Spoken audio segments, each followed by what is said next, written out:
आंदोलन का देना चाहूंगा जिससे हमारी समझ कुछ बेहतर बने। नागरिक बंधुओं, मंच पर आसीन भारत विकास परिषद के सभी संचालक साथियों, भीलवाड़ा नगर के सभापति महोदय, मेरे सहयोगी श्री सुनील भाई, मैं आप सभी का आभारी हूं कि आप यहां उपस्थित हैं और विशेष रूप से भारत विकास परिषद और चार भुजा यात्री संघ का आभारी हूं जिन्होंने ये आयोजन किया है और आपसे भारत के और यूरोप के आपसी जो संबंध रहे हैं सभ्यता और संस्कृति के स्तर पर, उसका विश्लेषण करने का मौका दिया है। भारत की आजादी के 60वें साल में मैं और हमारे अभियान के कुछ मित्र ये कोशिश कर रहे हैं कि आजादी के पहले के जो साल रहे 200, 250 साल या 500 साल या 1000 साल, 1200 साल, इनका थोड़ा विश्लेषण किया जाए। और ये विश्लेषण इसलिए जरूरी है कि पिछले आजादी के 60 वर्ष में इस देश में एक ऐसा वर्ग पैदा हुआ है जो आधुनिक शिक्षा का अपने को हिमायती मानता है या आधुनिक शिक्षा में से निकला है और भारतीय सभ्यता और संस्कृति को पश्चिम की तुलना में बहुत कमजोर मानता है। हमारे देश में ऐसे हजारों की संख्या में engineer, doctor, chartered accountant, manager, professor, बड़े बड़े इंडस्ट्रियलिस्ट, बिजनेसमैन हैं जो मन में ऐसी धारणा लिए हुए हैं कि भारतीय सभ्यता और संस्कृति यूरोप की तुलना में कहीं कमजोर है, कहीं नीची है, और हमेशा वो गुणगान करते हैं यूरोप और अमेरिकन सभ्यता और संस्कृति के। हैरानी की बात यह है कि न सिर्फ वो गुणगान करते हैं बल्कि उनको मौका मिले तो अपना मातृभूमि, अपना देश छोड़कर उन देशों में बस जाना, वहीं पर संपत्ति निर्माण करना, अपना जीवन बिताना, ये भी तय कर लेते हैं। मुझे बहुत कोफ्त होती है कि कभी कभी मैं दिल्ली जाता हूं और दिल्ली में अमेरिका की एम्बेसी है, तो उस अमेरिकन एम्बेसी में कभी कभी मेरे कुछ मित्र जो काम करते हैं उनसे मैं पूछ लेता हूं कि भाई इस बार भारत से कितने वीजा एप्लीकेशन आए हैं जो अमेरिका जाने के लिए परेशान है। तो वो संख्या हजारों में नहीं, लाखों में होती है। यही हालत बंबई में है, यही चेन्नई में है, यही हालत हैदराबाद में है, यही बेंगलोर में है।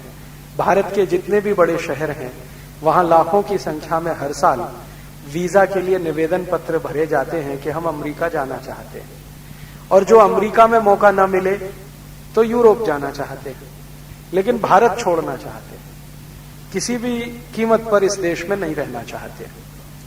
ये जो वीजा के लिए आवेदन देने वाले लोग हैं, ये भारत के सरकार के शब्दों में ब्रेन के स्तर पर, बुद्धि के स्तर पर मलाईदार लोग हैं।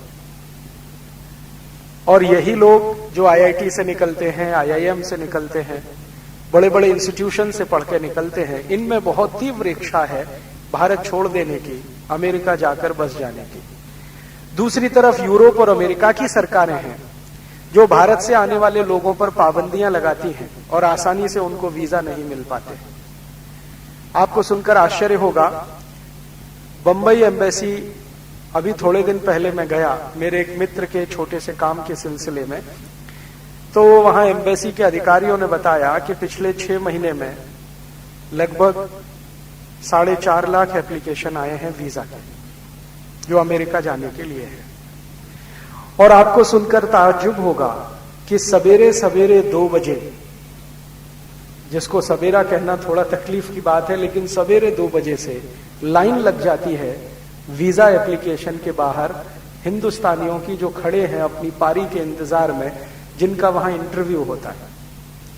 अमेरिकी सरकार की पॉलिसी है कि जितने एप्लीकेशन आए उनमें से 95% को रिजेक्ट करो, बस 5% को इंटरव्यू के लिए बुलाओ, उस 5% में भी कम से कम को सेलेक्ट करो और अमेरिका जाने के लिए अनुमति दो। एप्लीकेशंस पूरे देश में लाखों में जाते हैं और हजारों करोड़ रुपए हमारे लोग वीजा एप्लीकेशन फीस के नाम पर वहां भरते हैं, जो कभी भी वापस नहीं मिलता है।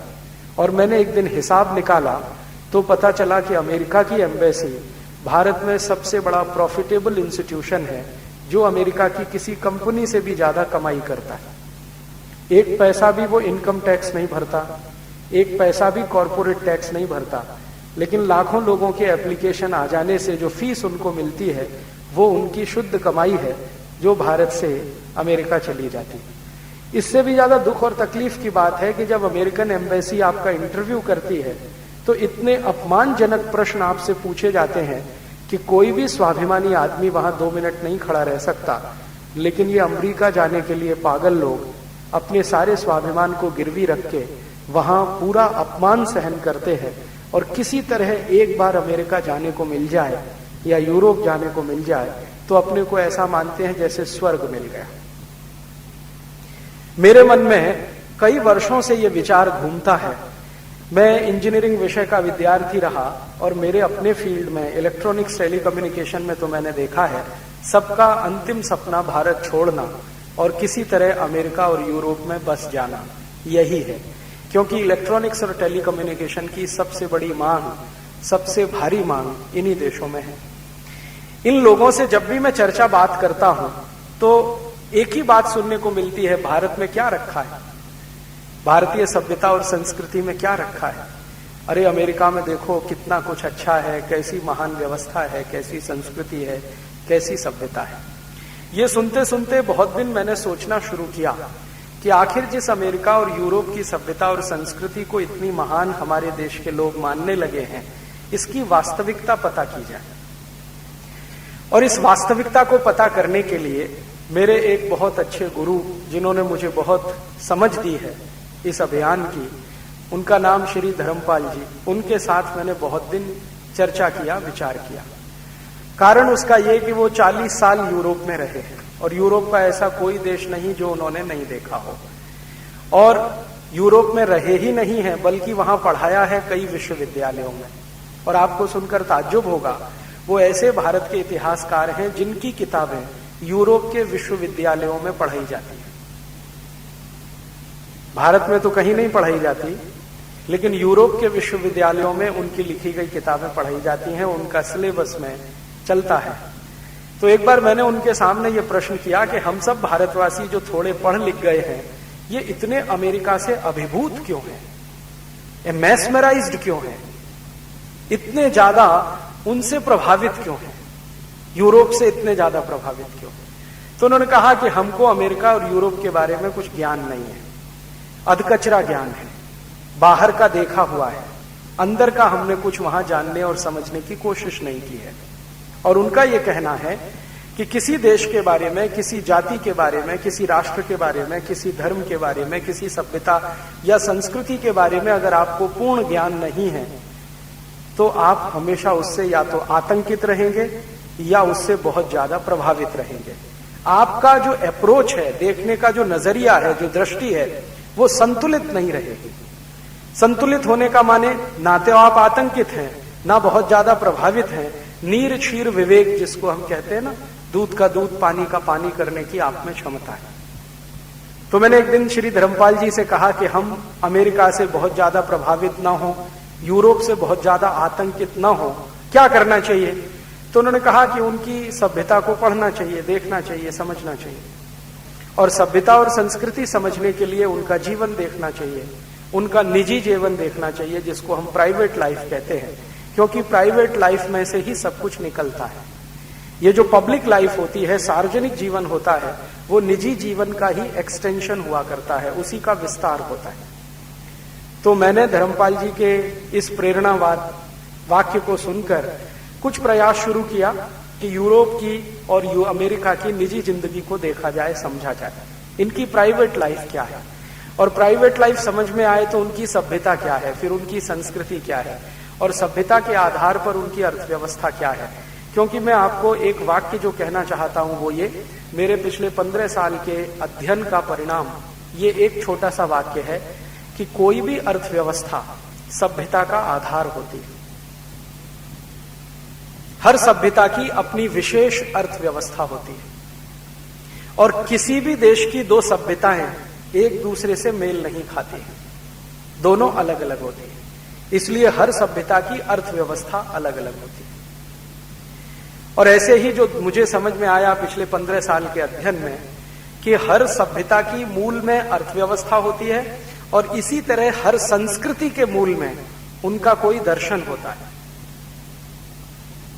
बिना दर्शन के कोई संस्कृति नहीं होती। जैसे हम भारतीय संस्कृति की बात करते हैं तो इसका अपना कोई दर्शन है, उस दर्शन में से निकला हुआ है। और भारतीय अर्थव्यवस्था की बात करते हैं तो भी इसकी अपनी एक सभ्यता है जिसका आधार ये अर्थव्यवस्था है। तो इस दृष्टि से मैंने जानने की कोशिश की कि आखिर ये यूरोप की सभ्यता और संस्कृति अगर हमको समझ में आए तो उनका बहुत कुछ समझ में आ जाए।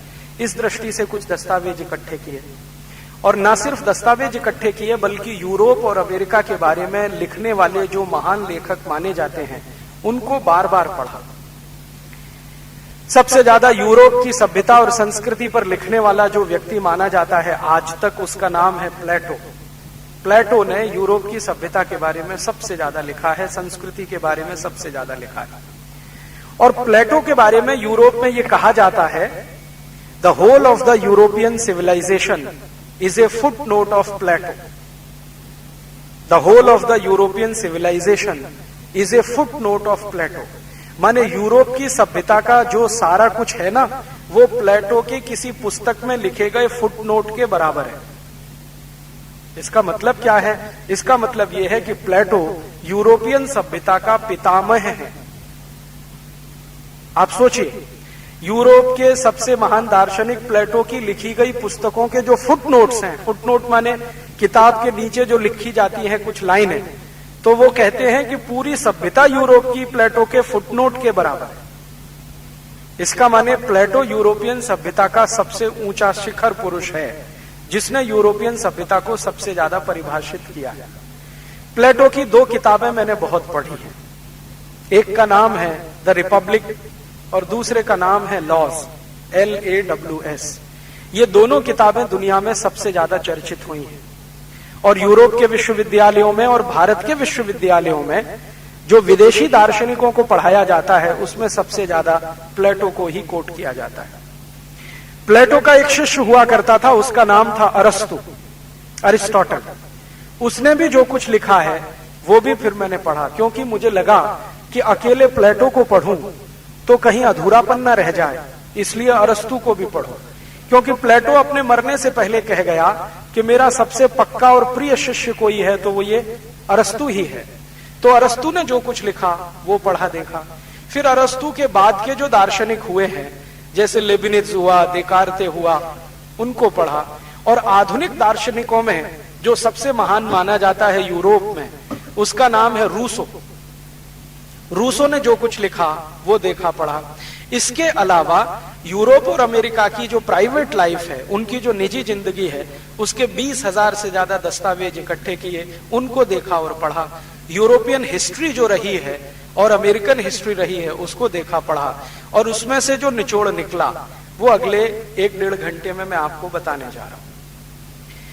ये जो यूरोप है, इसके बारे में एक बात तो भौगोलिक रूप से मैं आपको बता दूं ताकि आगे आपको समझना बहुत आसान रहे कि यूरोप दुनिया का एक ऐसा खंड है जिसमें मैं अमेरिका को भी शामिल मानता हूं, क्योंकि अमेरिका यूरोप का ही एक्सटेंशन है।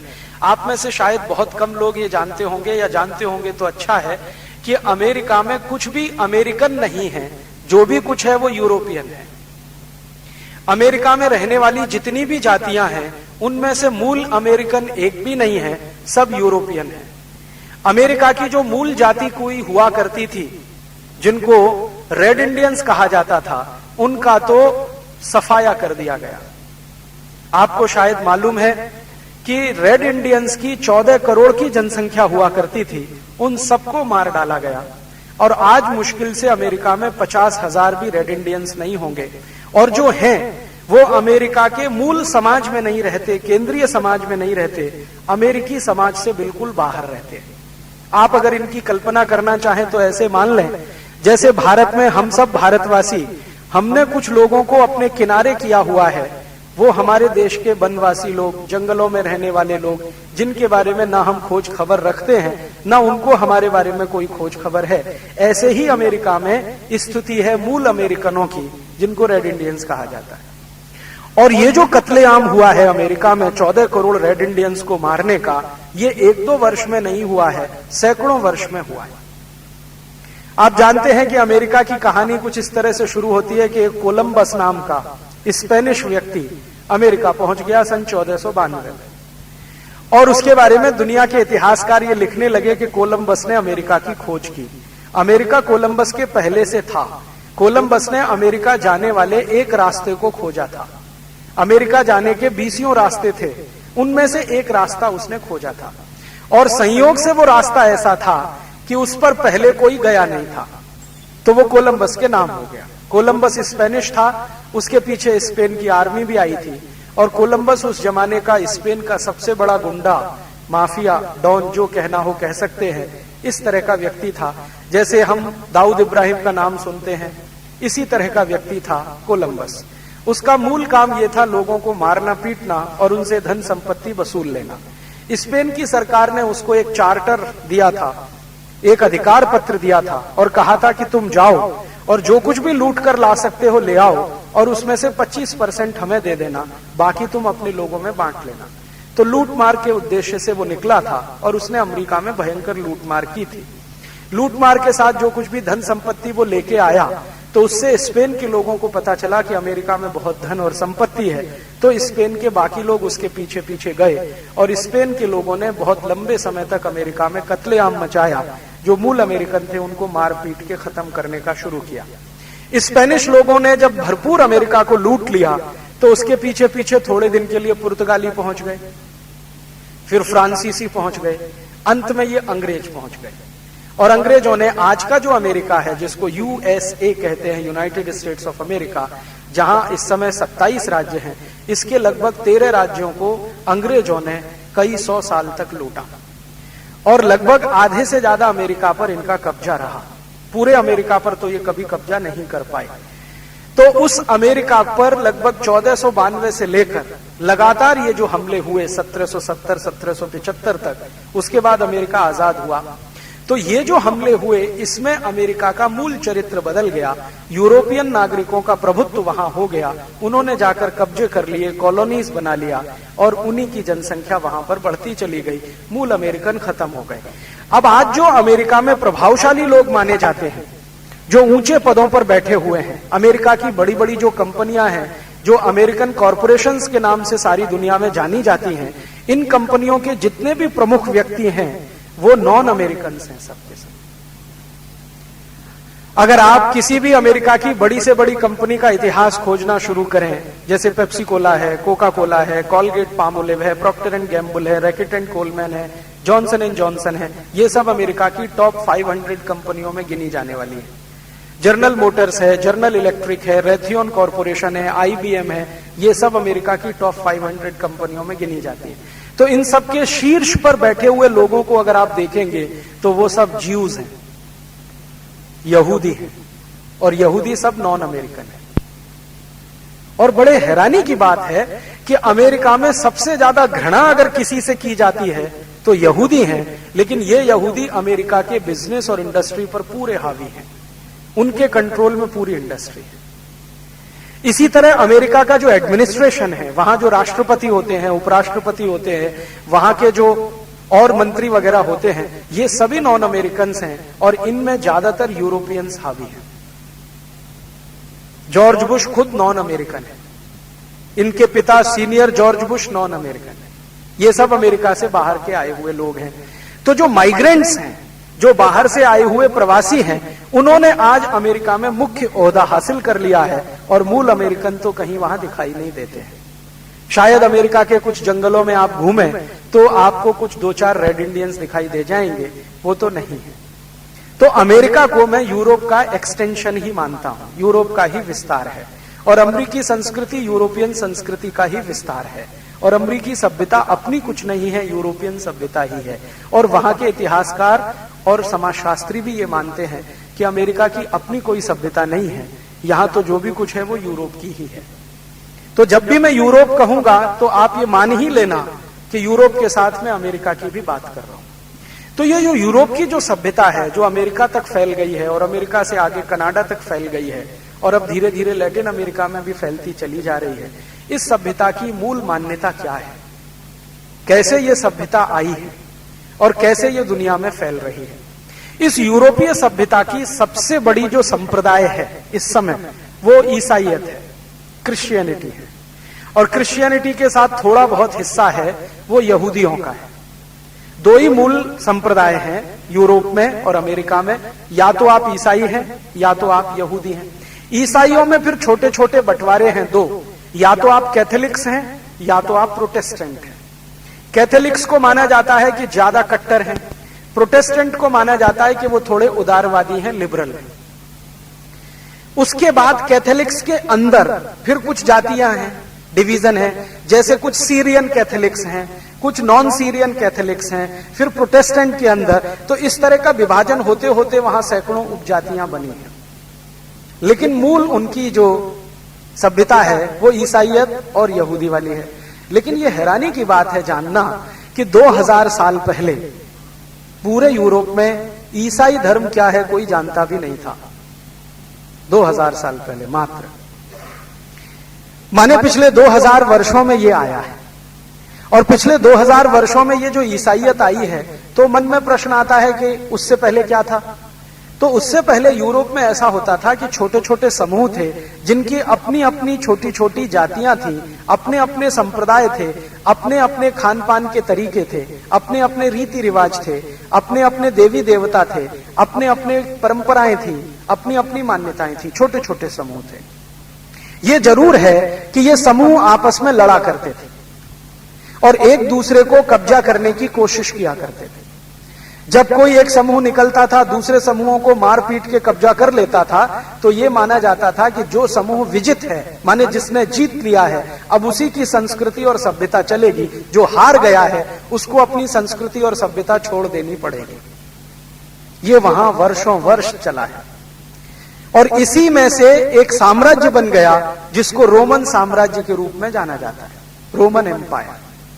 और इसी तरह का एक दूसरा साम्राज्य वहां बना जिसको ग्रीक एम्पायर, ग्रीक साम्राज्य माना जाता है। ये दो महत्वपूर्ण साम्राज्य वहां बने यूरोप में, और ये बने वहां के स्थानीय लोगों के अपने अपने जाति समूहों को नष्ट करके, उनकी सभ्यता और संस्कृति को खत्म करके तब रोमन एम्पायर बना।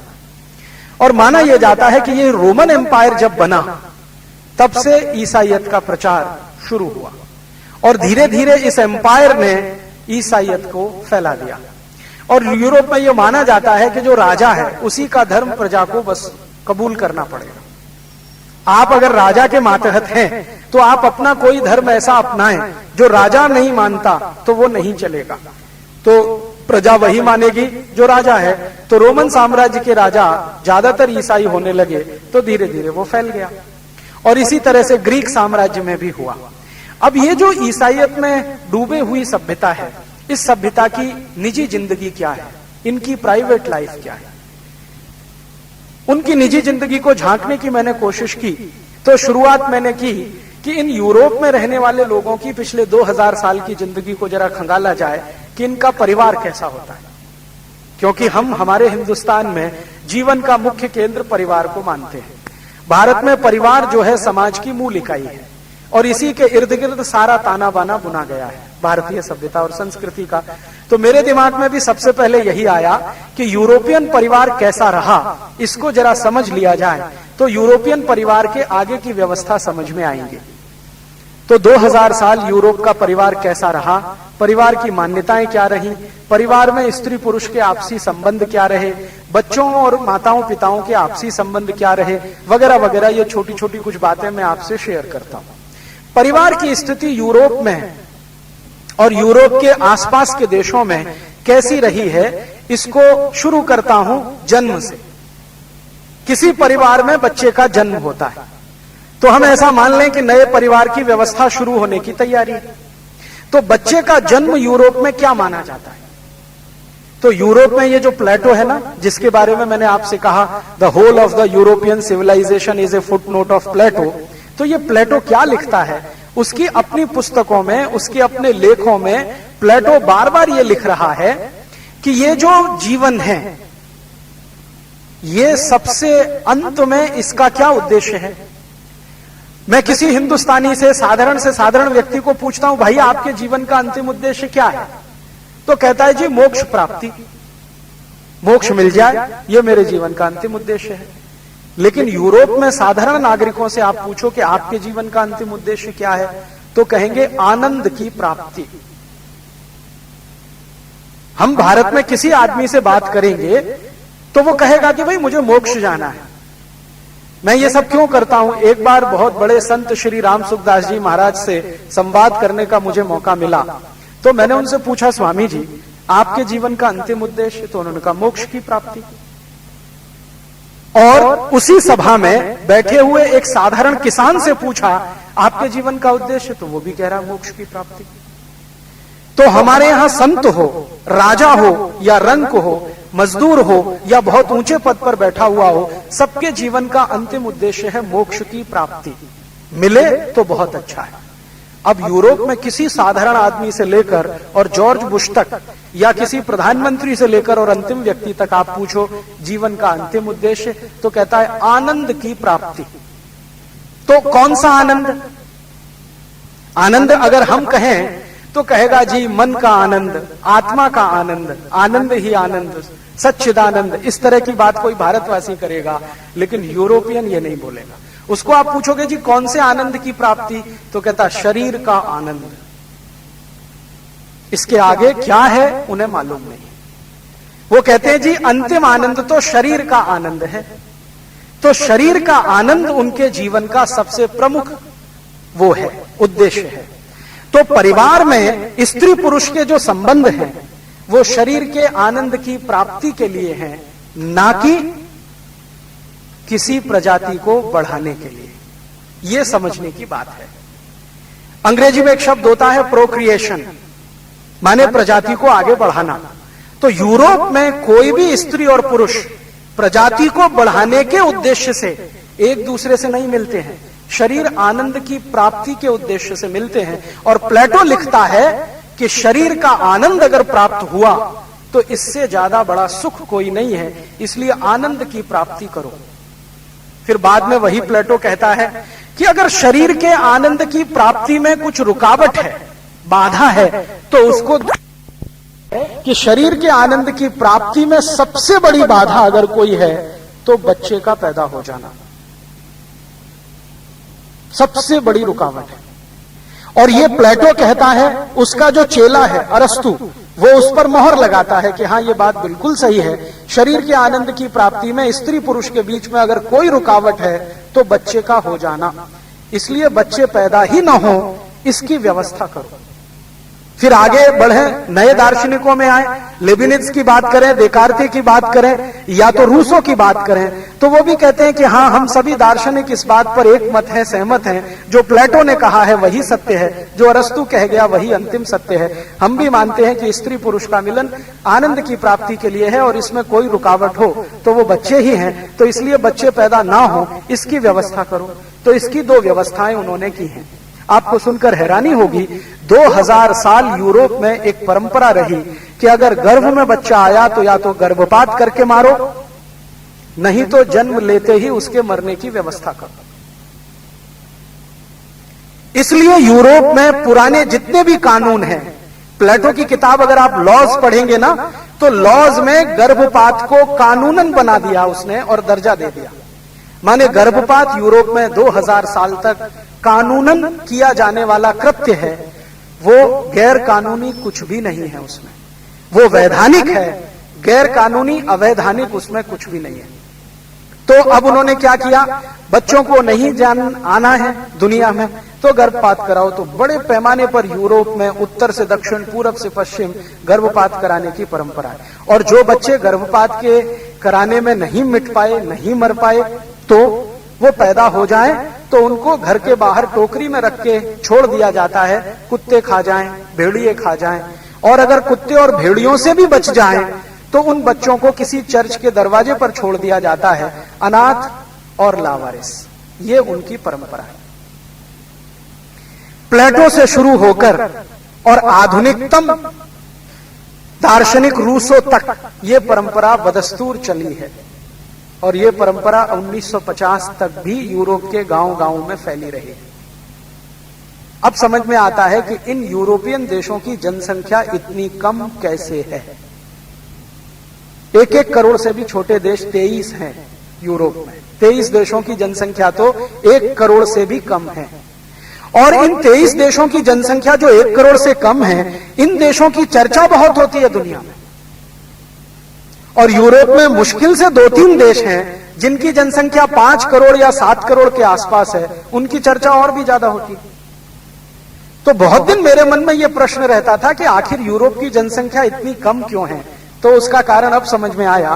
2-2.5 हजार साल उस देश में बच्चों को जन्म लेते ही या तो मारो, या तो मारने के लिए छोड़ दो, टोकरी में रखकर दरवाजे के पास छोड़ दो, कुत्ता खा जाए, भेड़िया खा जाए, और उसमें से भी बच गया तो अनाथ आश्रम में जाके छोड़ दो, वो अनाथ आश्रम वाले उसको पालेंगे। ये स्त्री पुरुष का काम नहीं है। तो जन्म तो कुछ इस तरह का है। और बच्चे का जन्म अगर है और उसको अपने घर में रखना है, तो ये फैसला करने का अधिकार सिर्फ पिता को है, माता को नहीं। मां ये तय नहीं कर सकती कि मैं मेरे बच्चे को नहीं छोड़ूंगी। पिता तय करेगा कि इसको छोड़ना है या रखना है। कारण क्या है? प्लेटो कहता है कि स्त्रियों में आत्मा नहीं होती, इसलिए सत्य और असत्य का विवेक नहीं होता उसको। और सत्य और असत्य का विवेक नहीं होता है, इसलिए स्त्रियों को फैसला करने का अधिकार नहीं है। आत्मा सिर्फ पुरुषों में होती है, स्त्रियों में नहीं होती। प्लेटो तो अपनी पुस्तक रिपब्लिक में और लॉज में दोनों जगह कह रहा है कि स्त्रियां तो ऐसी होती हैं जैसे मेज कुर्सी, जब चाहो तो घर से निकाल दो, जब चाहो नई मेज कुर्सी बना के ले आओ। उनका अपना कुछ भी नहीं। और आपको सुनकर ताज्जुब होगा, आज के आधुनिक समाज में सन 1950 तक यूरोप के किसी भी देश में किसी भी स्त्री को वोट डालने का अधिकार नहीं था। सन 1950 तक, माने आज से मुश्किल से 55 साल पहले तक। और वोट डालना तो छोड़ दो, किसी भी बैंक में बैंक अकाउंट खोलने का अधिकार नहीं था किसी स्त्री को। बैंक अकाउंट उसका पति ही खोल सकता है, महिला नहीं खोल सकती। और अगर कोई महिला को पुरुष नहीं है, विधवा है, तो भी उसका बैंक अकाउंट वो नहीं खोलेगी। उसका कोई बेटा है तो बेटे के नाम से खुल सकता है, और जो बेटी है तो बेटी के नाम से नहीं खुलेगा। तो फिर क्या करे? तो उसके नजदीक का कोई रिश्तेदार का बेटा है, उसके नाम से बैंक अकाउंट खुल सकेगा। और जो नजदीक में भी बेटा नहीं है, तो पड़ोसी के बेटे के नाम से बैंक अकाउंट वो खुलवा सकती है, उसके अपने नाम से कोई बैंक अकाउंट नहीं खोलेगी।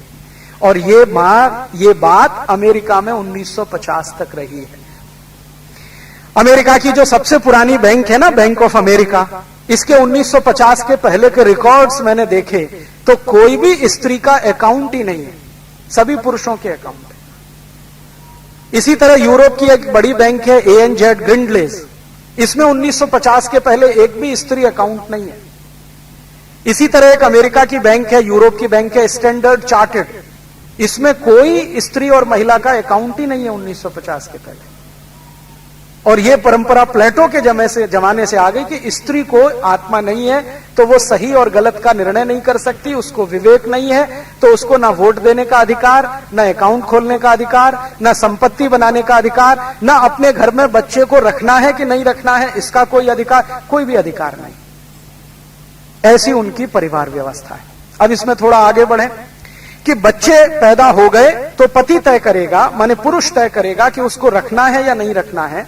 अगर उसने मान लिया कि इसको रखना है तो रख लिया जाए, नहीं रखना है तो बाहर छोड़ दिया जाए पैदा होते ही, या तो भेड़िए खा जाए या तो कुत्ते खा जाए, नहीं तो अनाथ आश्रम वाले उसको ले जाएं।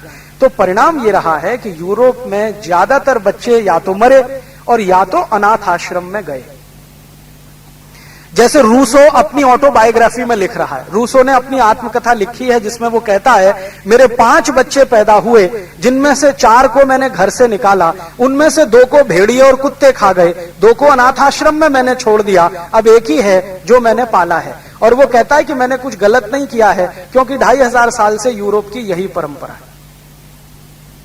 Rousseau, the great philosopher, the great European philosopher, जिस पर हिंदुस्तान में हजारों लोगों ने PhD कर डाला है, वो रूसो अपनी जिंदगी के बारे में लिख रहा है कि मैंने तो 5 बच्चे पैदा किए, 4 को तो छोड़ा ही, जिसमें 2 मर गए, 2 अनाथ आश्रम में गए।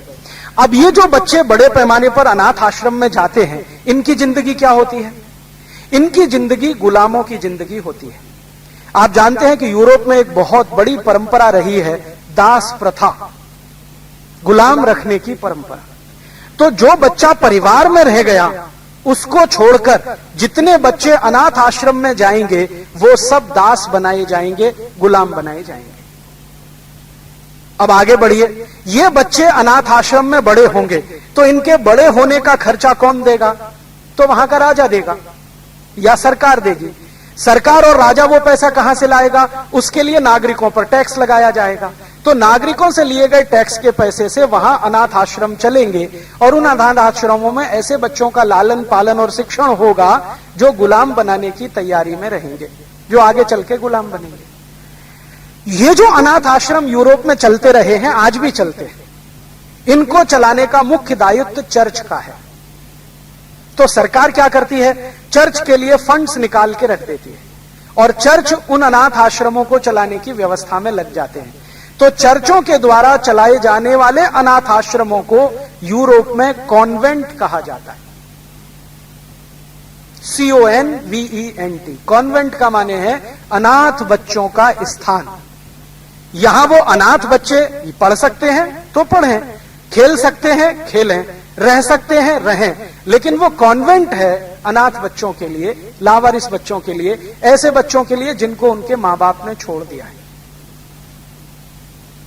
अब ये जो कॉन्वेंट है, आप चाहें तो वेबस्टर डिक्शनरी निकालें, जो सबसे पुरानी डिक्शनरी है इंग्लैंड की या यूरोप की, उसमें कॉन्वेंट का अर्थ बिल्कुल स्पष्ट आप पढ़ सकते हैं।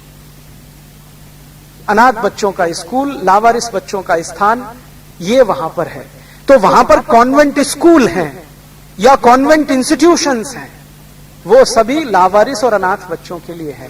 अब समस्या क्या है कि बच्चे तो अनाथ हैं, रहते कॉन्वेंट में हैं, तो उनको थोड़ी बहुत जो पढ़ाई लिखाई कराने वाले हैं, वो जो टीचर्स हैं, वो जो अध्यापक हैं, उन अध्यापकों को बच्चों के सामने जब प्रस्तुत किया जाता है तो हर बच्चे को यह बताया जाता है, देखो ये फादर है,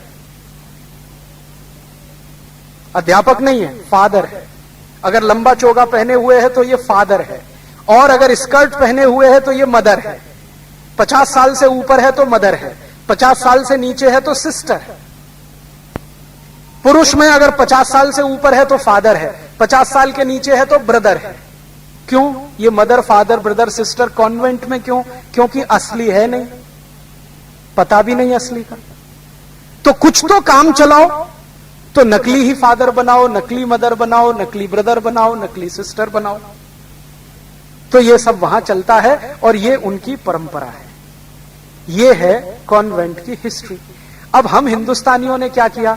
अंग्रेजों के गुलाम हो गए कुछ 200-250 साल, तो अंग्रेजों की उस कॉन्वेंट पद्धति को हमने भी ले लिया।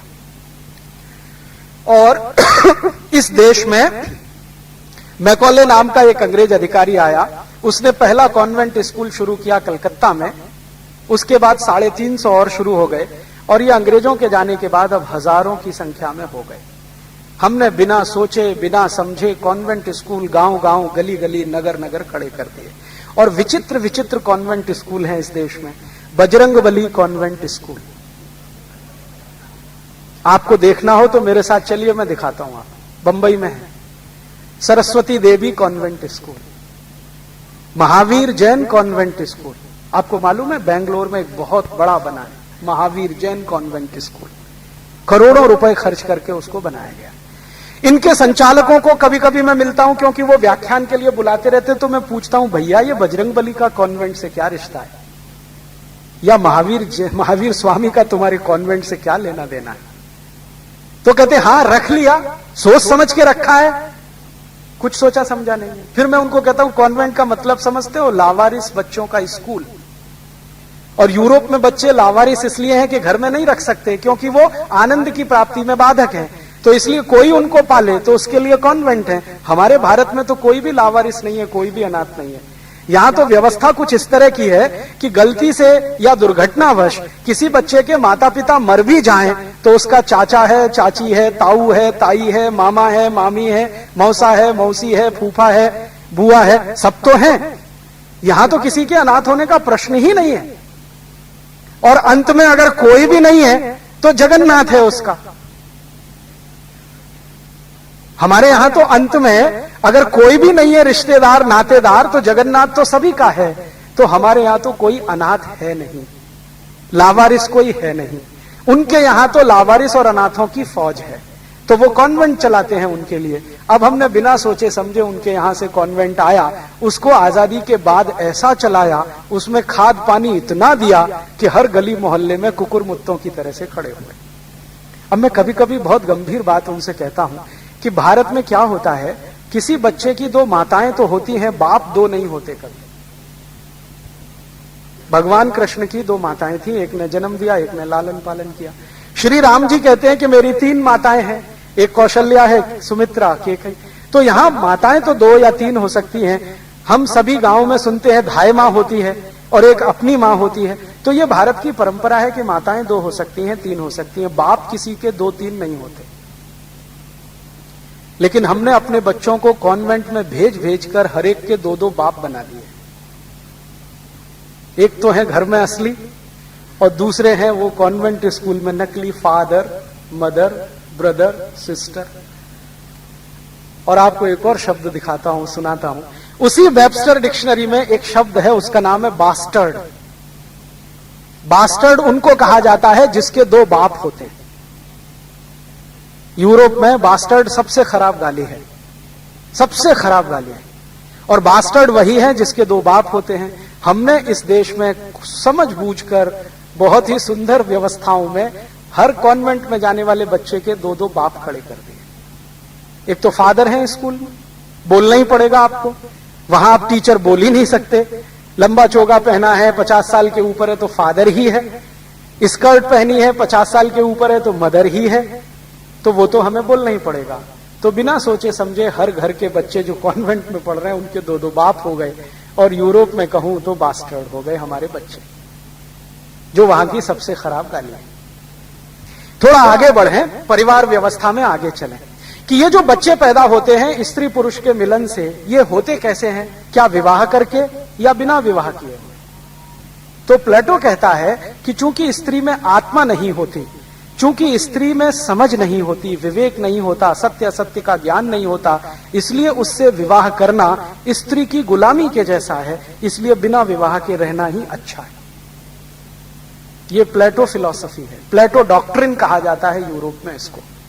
फिर प्लेटो के नीचे अरिस्टोटल है, वो भी इसी को आगे बढ़ा रहा है। उसके आगे जितने हैं वो सब बढ़ा रहे हैं। तो मतलब क्या है, यूरोप में बिना विवाह के ही स्त्रियों के साथ रहना अच्छा माना जाता है। इसलिए 70% यूरोप की प्रजा विवाह नहीं करती, आज भी नहीं करती, पहले भी नहीं करती थी। उनके यहां विवाह नहीं होता, 70%।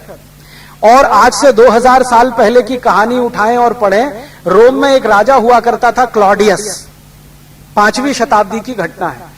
उसके राज्य में तो पॉपुलेशन सेंसस जब किया गया तो 90 से 95% लोग बिना शादी के रहते हैं। स्त्री पुरुष बिना शादी के रहते हैं। तो रहने के लिए कोई तो लेजिटिमेसी चाहिए, तो उसके लिए उन्होंने एक शब्द विकसित किया है, लिव इन रिलेशनशिप। सुना है आपने? आधुनिक इतिहासकार और फिलोसोफर इसको बहुत बखारते हैं। लिव इन रिलेशनशिप माने स्त्री और पुरुष का बिना शादी के एक दूसरे के साथ रहना, यह है लिव इन रिलेशनशिप। शादी नहीं करेंगे, बिना शादी के रहेंगे। और प्लेटो कहता है शादी करना माने स्त्री की गुलामी करना, और स्त्री में तो आत्मा नहीं है, ऐसे की गुलामी तो बहुत ही खराब है, तो शादी मत करो। तो अरस्तु है, देकार्ते है, लेबिनिज है, रूसो है, ये सब कहते हैं बिना शादी के रहो। तो आपको सुनकर आश्चर्य होगा, यूरोप में बड़े बड़े संत हुए हैं जिनके नाम अलग अलग कॉन्वेंट स्कूलों में आप सुनते हैं, पढ़ते हैं। ये भी इसी काम के प्रचारक रहे हैं, बिना शादी के रहो, स्त्री की गुलामी मत करो। तो बिना शादी के रहना 2-2.5 हजार साल से है। अब बिना शादी के रहना माने कैसे रहना? जैसे कुत्ते रहते। कुत्ते कैसे रहते हैं? ऐसे ही रहना। मतलब क्या? जिस स्त्री पर आपका दिल आ जाए उसी को घर पे पकड़ के बिठा लेना, और जब दिल भर जाए उसको घर के बाहर निकाल देना, क्योंकि वो तो मेज कुर्सी के जैसी है, उसमें कोई आत्मा नहीं। तो ये व्यभिचार उनके यहां सामान्य रहा है। और आज हम हिंदुस्तान में इसको समझना चाहें तो अंग्रेजी का ही एक शब्द है, एक्स्ट्रा मैरिटल अफेयर्स। ये यूरोप में सबसे बड़ी परंपरा है। माने आपके एक स्त्री से संबंध ना हो, एक से ज्यादा, 10, 15, 20, 25, 50, उनमें से आप तय कर लो कि उसमें से मुख्य कौन है, बाकी सब आपकी कैप्ट माने रखेल। और यूरोप में जिन पुरुषों की रखेलें होती हैं उनको मिसेज कहा जाता है। मिसेज, MRS, मिसेज माने रखेल। मूल पत्नी कभी मिसेज नहीं होती, मूल पत्नी कभी भी मिसेज नहीं होती। मूल पत्नी माने जिसको आप प्रमुख मानते हैं कि भाई ये तो मेरे सबसे नजदीक है, बाकी तो ऐसे ही है मजा लेने के लिए, मौज लेने के लिए। तो जितनी रखेलें होती हैं वो सब मिसेज होती हैं, और उनका संबोधन इस तरह से होता है, Mrs Topno, Mrs Lloyd, Mrs Cloyd. मतलब ये कि ये क्लॉयड की कैप्ट है, ये टोपनो की क्लेफ्ट है, ये वो पढ़ते ही पता चल जाए, सुनते ही पता चल जाए।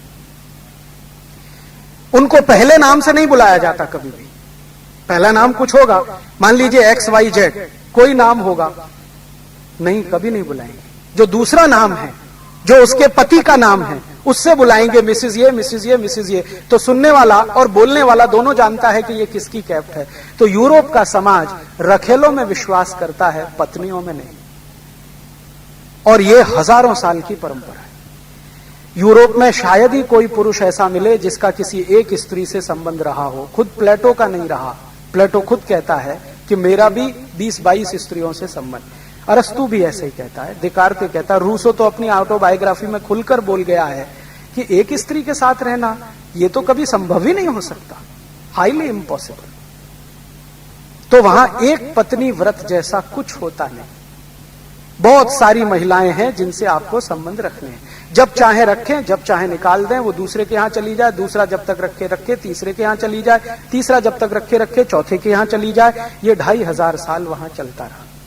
बीच बीच में यूरोप में कुछ ऐसे लोग निकले जिन्होंने इस बात पर कड़ी टिप्पणी की कि ये अच्छा नहीं है, हमें किसी एक स्त्री के साथ विवाह करके जीवन भर रहना चाहिए।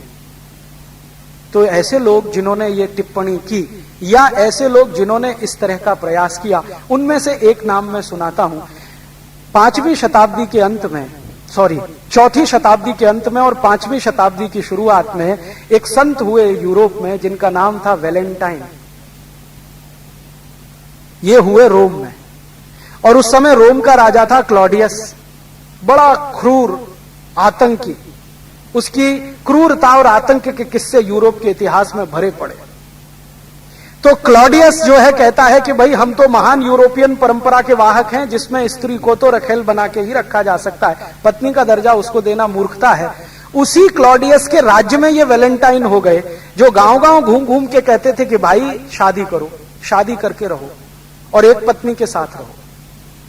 क्लॉडियस के बारे में थोड़ी जानकारी जो मैंने जुटाई, उसमें से एक महत्व की जानकारी मिली कि क्लॉडियस ने भारत के साहित्य का थोड़ा अध्ययन किया और भारतीय साहित्य से उन्हें पता चला कि एक पत्नी के साथ रहना, एक स्त्री के साथ रहना कितना सुखद होता है।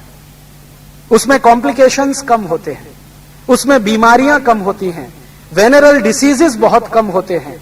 ये सब उन्होंने पढ़ लिया। और ये भारत का साहित्य उनको मिला कैसे? ये मिला इस तरीके से कि भारत का व्यापार बहुत चला है यूरोप के लोगों के साथ वाया अफ्रीका। होता यह था कि भारत की वस्तुएं बनकर जाती थी अफ्रीका, अफ्रीका से ये यूरोपियन लोग खरीद के अपने अपने यहां लेके जाते थे, क्योंकि यूरोप में तो कुछ होता नहीं था और हो भी नहीं सकता था। कारण क्या है कि ठंड वाला देश है। आप जानते हैं कि -40 डिग्री तापमान वहां साल में 6 महीने होता है और 0 डिग्री के आसपास तापमान उनके यहां 3 से 4 महीने रहता है। मुश्किल से 3 महीने ऐसे होते हैं यूरोप में जहां तापमान 0 के ऊपर जाता है, 10, 12, 15 डिग्री के आसपास पहुंचता है। तो ये जो 3 महीने होते हैं इसी में धूप निकलती है, तो इसी में थोड़ा बहुत खेत में कुछ हो जाता है। बाकी 9 महीने तो उनके खेतों में बर्फ जमी रहती है, तो घास का तिनका भी नहीं उगता। और जिन खेतों में बर्फ जमी रहे, घास नहीं उगे, वहां खेती होना तो बिल्कुल असंभव है।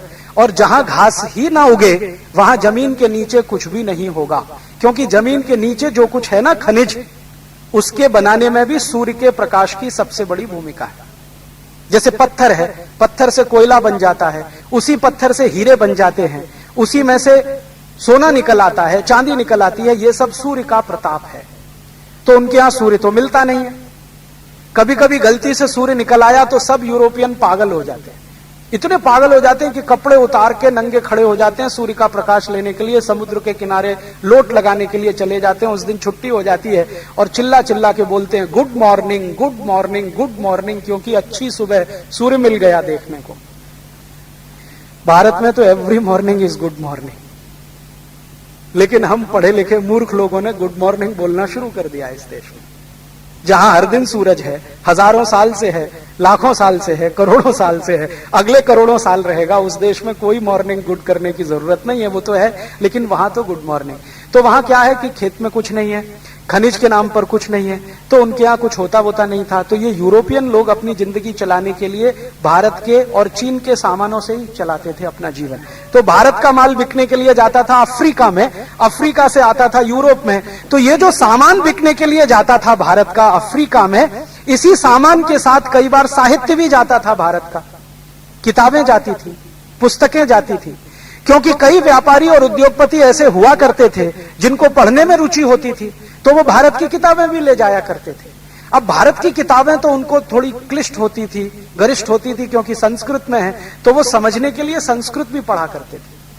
कई बार यहां आते थे, संस्कृत सीख के ग्रंथ लेके जाते थे, किताबें लेके जाते थे। ये हमारे यहां चलता रहा।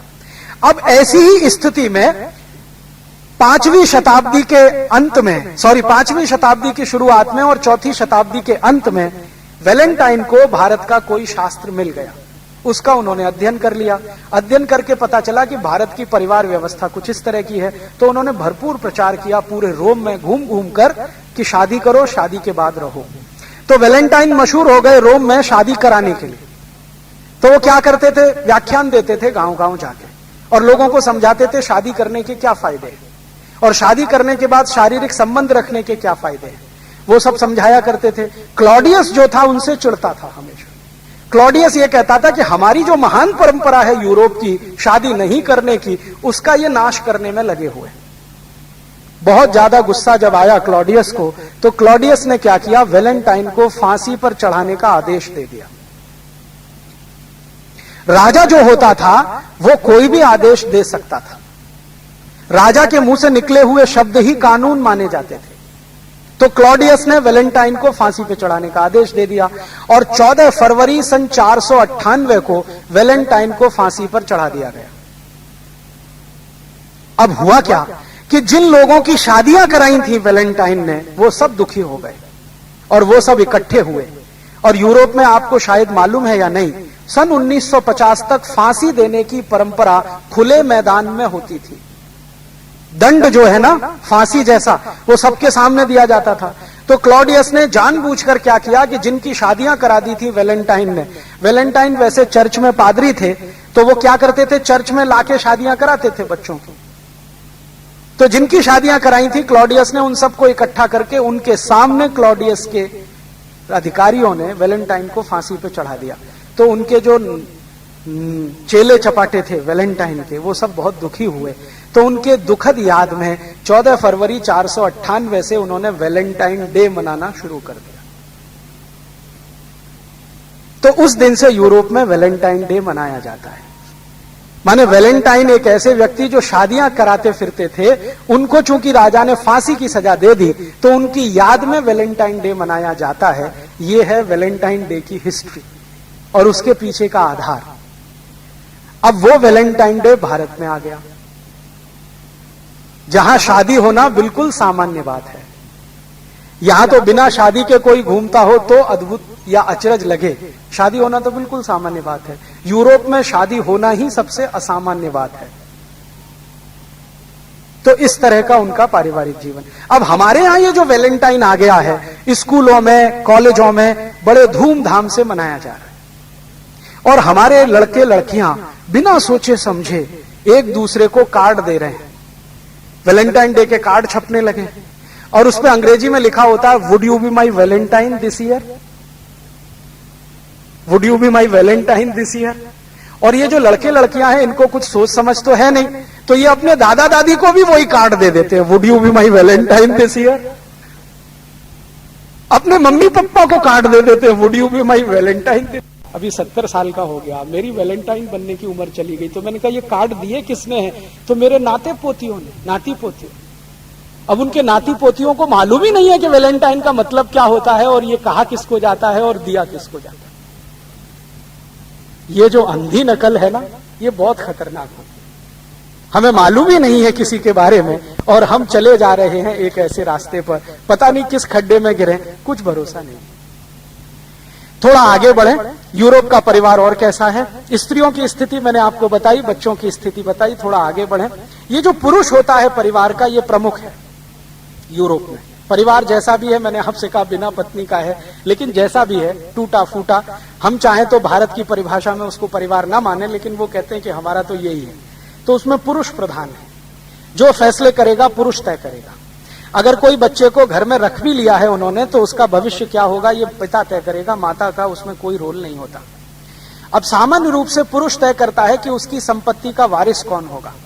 उसका बेटा भी हो सकता है, उसकी रखेल का बेटा भी हो सकता है, जिसको वो मुख्य पत्नी मानता है उसका बेटा हो सकता है, नहीं तो रखेलों का भी हो सकता है। और वहां क्या होगा कि पुरुष जब मरेगा तो अपनी वसीयत करेगा और वसीयत में लिखेगा कि ये मेरी सबसे नजदीकी स्त्री है, उसके बाद ये है, उसके बाद ये है, उसके बाद ये है, 10 हैं, 15 हैं, 20 हैं, इनसे ये बच्चे हुए हैं, अब मेरी संपत्ति का थोड़ा हिस्सा इनको मिले, थोड़ा इनको मिले, थोड़ा इनको मिले, और वसीयत करके मर जाएगा।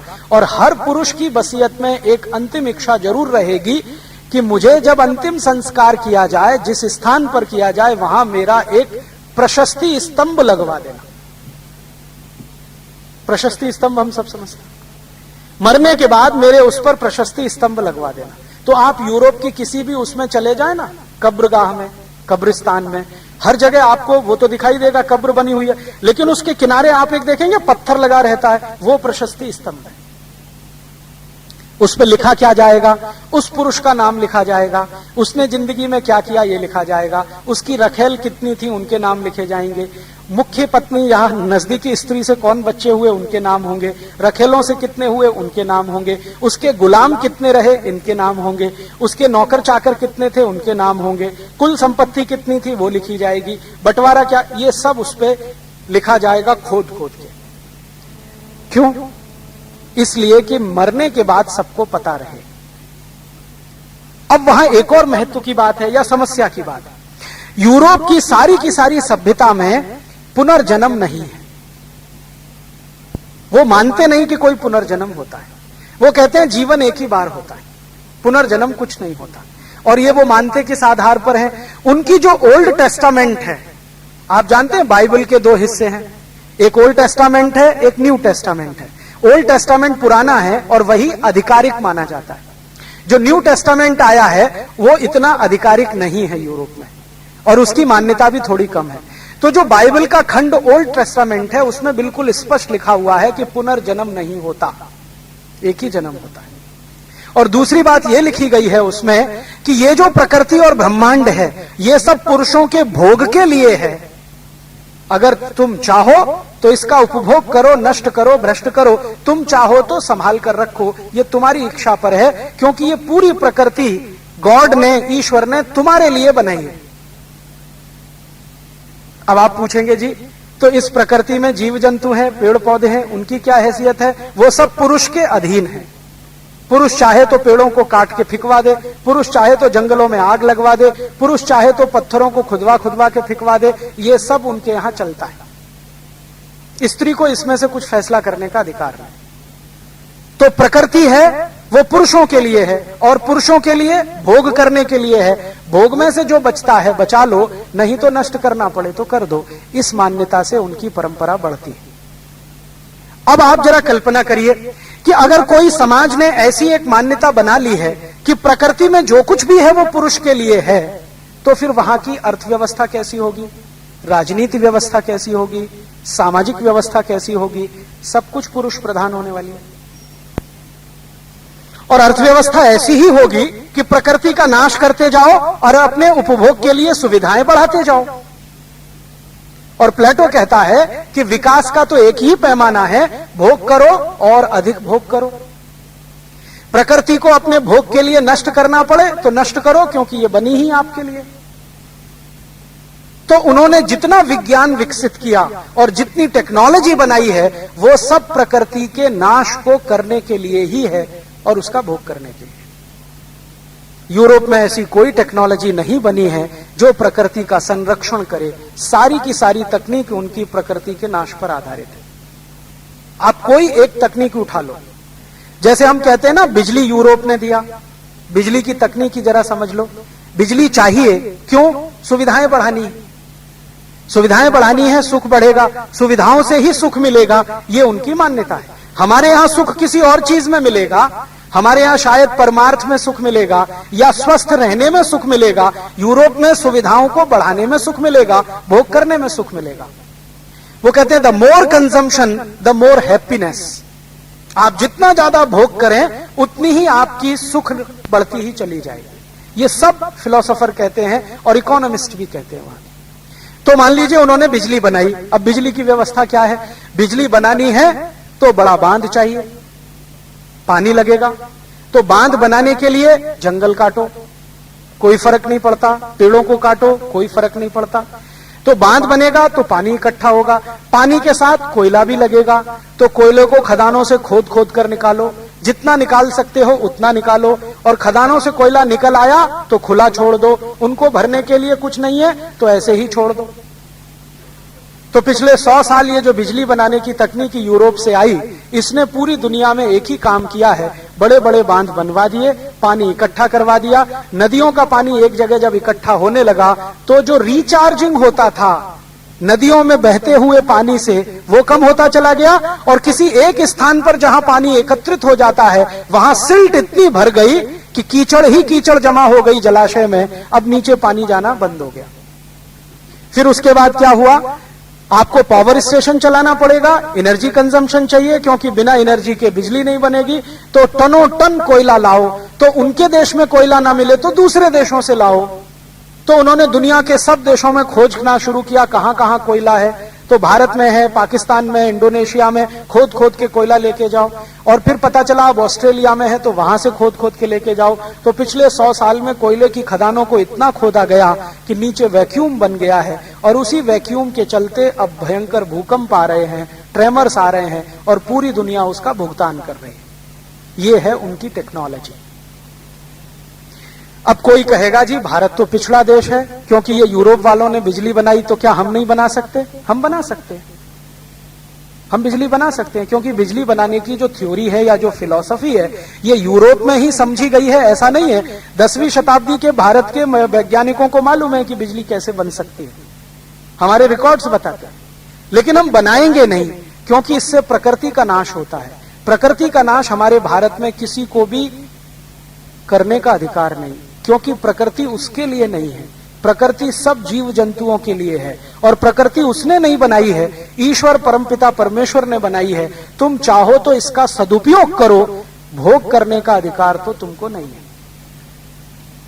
ओल्ड टेस्टामेंट कहता है कि प्रकृति मनुष्य के लिए है, चाहो तो भोग करो, चाहो तो नष्ट करो। भारत क्या कहता है?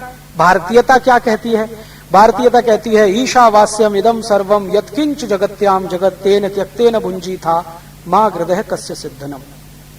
ईशावास्य उपनिषद का ये पहला ही श्लोक है जो पूरी भारतीयता को व्याख्यायित कर देता है कि ये जो चराचर जगत है ये सब ईश्वर का है, परम पिता परमेश्वर का है। इसमें त्याग पूर्वक भोग करो, आने वाली पीढ़ियों के लिए भी छोड़कर जाओ। प्रकृति के साथ छेड़खानी मत करो, इसको सुरक्षित रखो। तो हमारी भारतीयता कहती है त्याग पूर्वक भोग करो, और ईसाईयत कहती है या ओल्ड टेस्टामेंट कहता है कि भोग ही भोग करो। तो उन्होंने जो तकनीकी बनाई है वो भोग ही भोग करने के लिए है, हमने जो तकनीकी बनाई है वो त्याग पूर्वक भोग करने के लिए। नष्ट मत करो प्रकृति को, और जितना प्रकृति नष्ट होती है उसको वापस सप्लाई करके जाओ, तुम्हारे हिस्से का वापस देके जाओ। हमारे यहां तो भारतीयता ये कहती है कि नदी के किनारे अगर स्नान भी कर रहे हो तो उतना ही पानी लो जितना तुम्हारे लिए आवश्यक है, बाकी तो आगे के लिए है। यूरोप में तो सारा पानी तुम्हारे लिए है, तुम चाहो तो उसका कुछ भी करो। तो ये जो फिलॉसफी होती है, दर्शन होता है, मान्यता होती है, ये तकनीकी की दिशा तय करती है। तो यूरोप से आई हुई किसी भी तकनीकी को आप देख लो, ये बिजली का तो मैंने एक उदाहरण दिया है, आप कोई भी तकनीकी देखो वो प्रकृति के शोषण और उसके अधिक से अधिक शोषण पर आधारित है। यूरोप ने बनाया रेफ्रिजरेटर। आप देख लो कितना भयंकर प्रकृति का शोषण है, क्योंकि रेफ्रिजरेशन में जो गैस निकलती है, आप जानते हैं CFCs, क्लोरोफ्लोरोकार्बन्स, ये हमारी प्राणवायु को सबसे ज्यादा कम करती है। और प्राणवायु इतनी कम हो गई है कि ओजोन का छेद एक बहुत बड़ा खतरा बन गया है, जो थोड़ा बहुत भी पढ़ते हैं पर्यावरण विज्ञान को। और ये सबसे बड़ा खतरा यूरोप और अमेरिका के ऊपर है। और अमेरिका और यूरोप के वैज्ञानिक मानते हैं कि हमने सबसे ज्यादा विनाश किया है प्रकृति का, लेकिन इस ओजोन के खतरे से बचेगा कोई भी नहीं, ये भी वो कहते हैं। तो रेफ्रिजरेशन की एक टेक्नोलॉजी आई जिसने ओजोन का खतरा पैदा कर दिया। एक और कोई तीसरा उदाहरण लेना हो, उन्होंने टेलीविजन बनाया और टेलीविजन ने लोगों के दिल दिमाग को सबको खत्म करके रख दिया। हम चाहते तो टेलीविजन बना सकते थे।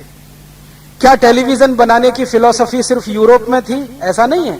टेलीविजन का मूल सिद्धांत यह है कि किसी भी मेटल की प्लेट को आप गर्म करो, उसमें से इलेक्ट्रॉन्स निकलेंगे, उनको कंट्रोल करो, बस दिस इज द सेम। इतना ही है, उससे ज्यादा तो कुछ नहीं। लोहे की प्लेट हो, तांबे की प्लेट हो, कोई भी प्लेट हो, इसको गर्म करो, इसमें से इलेक्ट्रॉन्स निकलेंगे, उनको कंट्रोल कर लो। ये टेलीविजन की टेक्नोलॉजी है। भारत में ये 12वीं शताब्दी में मालूम था सबको। और ये 12वीं शताब्दी में ही क्यों, महाभारत के समय में संजय धृतराष्ट्र के साथ जब संवाद करते हैं तो बार बार यही टेक्नोलॉजी की चर्चा है, आधार ही उसी का है। तो जानते तो हम भी थे, लेकिन हमने बनाया नहीं, क्योंकि ये मनुष्य का भी नाश करता है, प्रकृति का नाश करता है। हमने जो टेक्नोलॉजी बनाई वो किस तरह की बनाई? पहिया बनाया इस देश ने, जो यूरोप में सबसे पहले यहां से गया।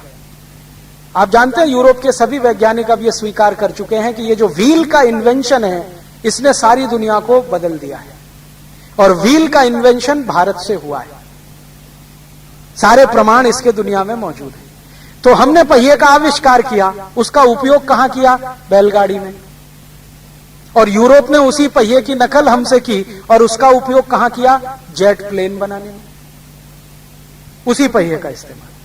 अब उनको जेट प्लेन क्यों चाहिए उसी पहिए का इस्तेमाल करके? क्योंकि वो कहते हैं जीवन एक ही बार है, बार बार मिलता नहीं। तो जितना मौज मजा लेना है वो एक ही बार है, बार बार होने वाला नहीं। तो मौज मजा आपको लेनी है और जीवन तो निश्चित है, 60 साल, 70 साल, 80 साल। तो इसमें मौज मजा भरपूर मिले तो गति तेज करनी पड़ेगी, तभी संभव है। तो जेट बनाना ही पड़ेगा उस पहिए से। अब भारत ने क्या किया? उसी पहिए से बैलगाड़ी बनाई। बैलगाड़ी है, धीमे धीमे चलती है, उसमें स्पीड नहीं होती। क्यों चलती है धीमे धीमे? क्योंकि उसको कोई जल्दी नहीं है। एक बार मैंने अपनी मूर्खता सिद्ध करने के लिए एक गांव के किसान को पूछा, भाई आप बैलगाड़ी लेके जाते हो, अपने गांव का सामान शहर में बेचते हो, शहर से कुछ गांव में लेके आते हो, इस बैलगाड़ी की जगह ट्रैक्टर क्यों नहीं ले लेते? फिर मैंने कहा कुछ ऐसा यंत्र क्यों नहीं ले लेते जो तेजी से ये चले, जल्दी से पहुंच जाओ? तो उसने कहा साहब क्या होगा उससे? तो मैंने कहा तुम जल्दी पहुंचोगे तो 2 चक्कर लगाओगे, 3 चक्कर लगाओगे। अभी तुम बैलगाड़ी से निकलते हो, सवेरे गांव से शाम को शहर पहुंचते हो, फिर वहां से निकलते हो, रात को गांव में वापस आते हो, तो एक ही चक्कर होता है। तो एक ही बार माल बेचने जा पाते हो, तो एक बार का बेचा हुआ माल का थोड़ा सा ही पैसा तुम्हें मिलता है। अगर तुम 10 चक्कर करने लगो तो 10 गुना पैसा मिलेगा। तो फिर कहने लगा साहब आगे क्या होगा उससे? मैंने कहा भाई अगर ज्यादा पैसा आया तो टीवी खरीद लेना, मजा आएगा। फ्रिज खरीद लेना और मजा आएगा। इलेक्ट्रॉनिक ओवन ले लेना और मजा आएगा। कुछ अच्छी अच्छी चीजें खरीद के घर में रख लो जो सुविधाएं बढ़ाती हैं, तो बहुत मजा आएगा। तो मैंने पूछा मानोगे? उसने कहा अच्छा ये बताओ ये मजा आने से क्या होगा? तो मेरे तो समझ में आया नहीं, मैंने उसको ऐसे ही बोल दिया सुख शांति मिलेगी। उसने कहा वो तो अभी भी मेरे पास है, सुख भी है और शांति भी है, तुम क्यों बीच में डिस्टर्ब कर रहे हो मुझे? उसने कहा मैं तो बहुत सुखी हूं। मैंने पूछा कैसे? तो उसने कहा ये बैलगाड़ी में आराम से जाता हूं, बैलों की घंटियों का जो संगीत है वो सुनते हुए जाता हूं, लौटते हुए भी यही संगीत सुनते हुए आता हूं। मैं कृष्ण का भक्त हूं तो भजन करते हुए जाता हूं, भजन करते हुए वापस आता हूं। मेरा हिसाब ये है कि गांव से चलना तो 10 भजन करना, 10 भजन में शहर आ जाएगा, फिर लौट के 10 भजन करना। मुझे तो लगता है कि ईश्वर की प्राप्ति मुझे हो ही जाती है। मैं तो सुख शांति में ही हूं भाई, तुम्हारा ये सुझाव मत दो मुझे। मेरे समझ में आ गया। फिर उसने अंत में मुझे ऐसी बात कही जो शायद कोई पढ़ा लिखा PhD स्कॉलर भी नहीं कह सकता। उसने कहा जी मुझे कोई जल्दी नहीं है, मेरा तो अगला जन्म भी पड़ा है, अभी उसके आगे भी पड़ा है, 84 लाख बार मुझे तो जन्म लेना है, इसलिए हर जन्म में थोड़ा थोड़ा मजा लूंगा। एक ही जन्म में मजा लेके खत्म किया, ये मेरे लिए नहीं। ये है फिलॉसफी। और इसी फिलॉसफी के चलते हमने व्हील तो इन्वेंशन किया, लेकिन उसको बैलगाड़ी में लगाया, स्पीड कंट्रोल करके चलाया। अब बैलगाड़ी चलती है तो प्रकृति के किसी भी नियम का उल्लंघन नहीं होता, धीरे धीरे चलती है, धूल भी नहीं उड़ती है, कंकड़ पत्थर भी नहीं उछलते हैं, कीचड़ भी नहीं उछलती है, आराम से चलती है। और जो मोटर गाड़ी चले तो एक मोटर गाड़ी हजारों किलो तो धूल उड़ा देती है, और वो धूल इतनी बेशकीमती है कि मोटर गाड़ी के दबाव के चलते वो खेतों से उड़कर सड़क पर आती है, और सड़क से पता नहीं कहां जाती है।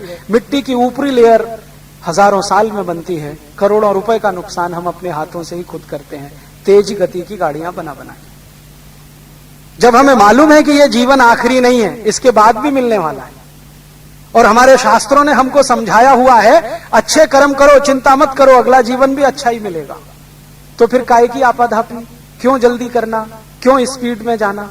तो इसलिए हमने टेक्नोलॉजी बनाई, वो धीरे धीरे चलने वाली, धीरे धीरे काम करने वाली, जिसमें स्पीड नहीं होगी। जीवन का आनंद हमें शायद उसी में आएगा। अब ये जो स्पीड है और स्पीड नहीं है, इसके चक्कर समझा देता हूं। हमने यूरोप की टेक्नोलॉजी की नकल करके कुछ उपकरण अपने यहां मंगाए, जैसे रसोई का मिक्सर, वो स्पीड का एक उदाहरण है। आप बिजली जलाइए, मिक्सर को ऑन करिए, चटनी पिस जाएगी। आखिरी उत्पाद है चटनी, वो यूरोप से आई हुई टेक्नोलॉजी से चटनी ही मिल रही है। हमने क्या किया, इसी टेक्नोलॉजी को दूसरे स्वरूप में इस देश में लाया, सिलबट्टा। धीरे धीरे पीस रहे हैं, चटनी उसमें भी बन रही है, चटनी इधर मिक्सर में भी बन रही है, चटनी सिलबट्टे पे भी बन रही है, लेकिन सिलबट्टे में स्पीड कंट्रोल्ड है और एनर्जी का कंजम्पशन 0 है, और आपकी मिक्सर में एनर्जी कंजम्पशन मैक्सिमम है और स्पीड बहुत भयंकर है। अब जब हम सिलबट्टे पर चटनी पीस रहे हैं तो चटनी ही नहीं पीस रही है, पूरे शरीर की एक्सरसाइज भी हो रही है, व्यायाम हो रहा है। और यह सिलबट्टा माताओं के जिम्मे आया। प्रकृति ने कुछ माताओं का शरीर ऐसा बनाया है कि उनको अतिरिक्त व्यायाम की जरूरत है, क्योंकि उनके शरीर में अतिरिक्त कुछ अंग हैं, जैसे गर्भाशय, यूट्रस। और यूट्रस हमेशा फ्लेक्सिबल रहना चाहिए, लचीला रहना चाहिए, यह हर मां की पहली आवश्यकता है।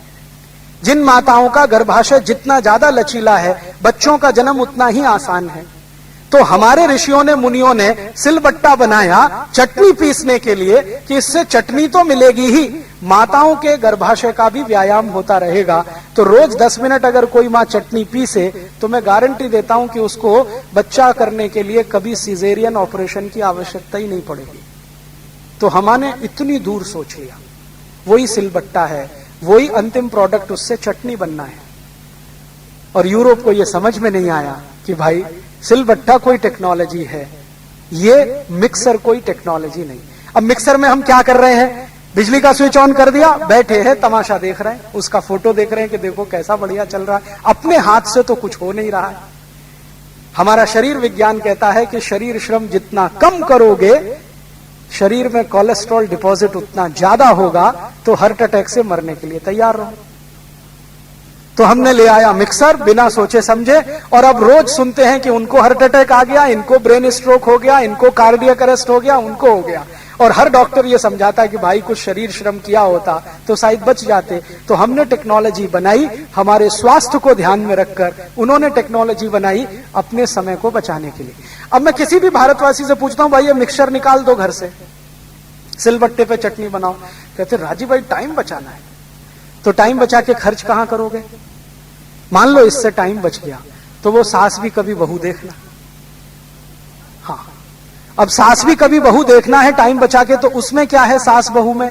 उसमें है किसी की पत्नी किसी के पति के साथ भाग गई, किसी का पति किसी दूसरी की पत्नी के साथ भाग लिया, कोई एक पुरुष 3 महिलाओं के पीछे जीभ लपलपाता फिर रहा है जैसे कुत्ते घूमते रहते हैं, कोई महिला किसी पुरुष के पीछे घूम रही है। ये सब हम देख रहे हैं। माने यूरोप का दर्शन सास भी कभी बहू में कर रहे हैं। यूरोप में तो यही है ना, कोई स्त्री किसी पुरुष के साथ, कोई पुरुष किसी स्त्री के साथ। और यूरोप में क्या है ना, एक्स्ट्रा मैरिटल अफेयर सामान्य है, इसलिए वहां का राष्ट्रपति भी ये करे तो कोई मुश्किल नहीं है। मालूम है ना, bill Clinton the champion of extra marital affairs, उसकी पत्नी कहती है कि वो एक ही महिला नहीं, पता नहीं कितनी महिलाओं के पीछे घूमता रहा है। उसने एक किताब लिखी है बिल क्लिंटन के बारे में। तो उनकी जो जिंदगी है, निजी जिंदगी, वो अब हमारे टीवी चैनलों के माध्यम से, सिनेमा के माध्यम से हमारे बेडरूम में आ रही है, और हम चटनी पीसने का समय बचाकर इसमें फंस गए। अभी सास भी बहू देखे बिना तो नींद ही नहीं आती। कई घर तो ऐसे हैं, खाना हजम नहीं होता, और इसमें से निकल गए तो घर घर की कहानी देखने बैठ जाते हैं, तेरी मेरी कहानी बैठ जाते हैं, कहीं किसी रोज बैठने दे, विचित्र विचित्र सीरियल, सबका एक ही थीम है, एक्स्ट्रा मैरिटल अफेयर्स, पर स्त्री गमन, पर पुरुष गमन।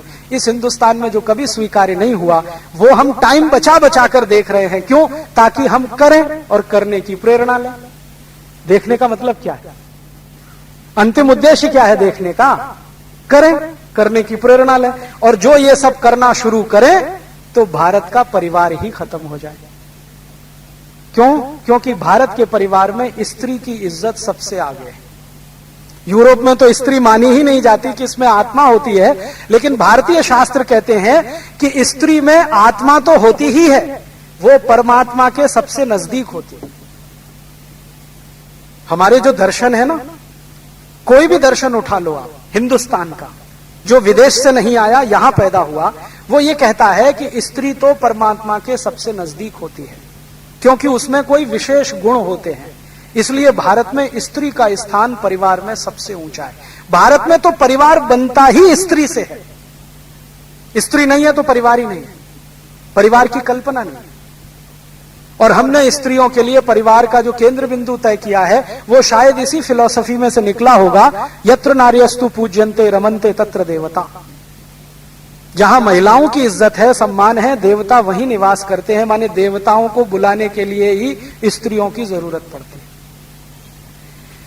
अभी स्त्री कोई विशेष है, ये भारत के शास्त्र तो हजारों लाखों साल पहले कह गए। आधुनिक विज्ञान ने अभी माना है कि ये कुछ विशेष है।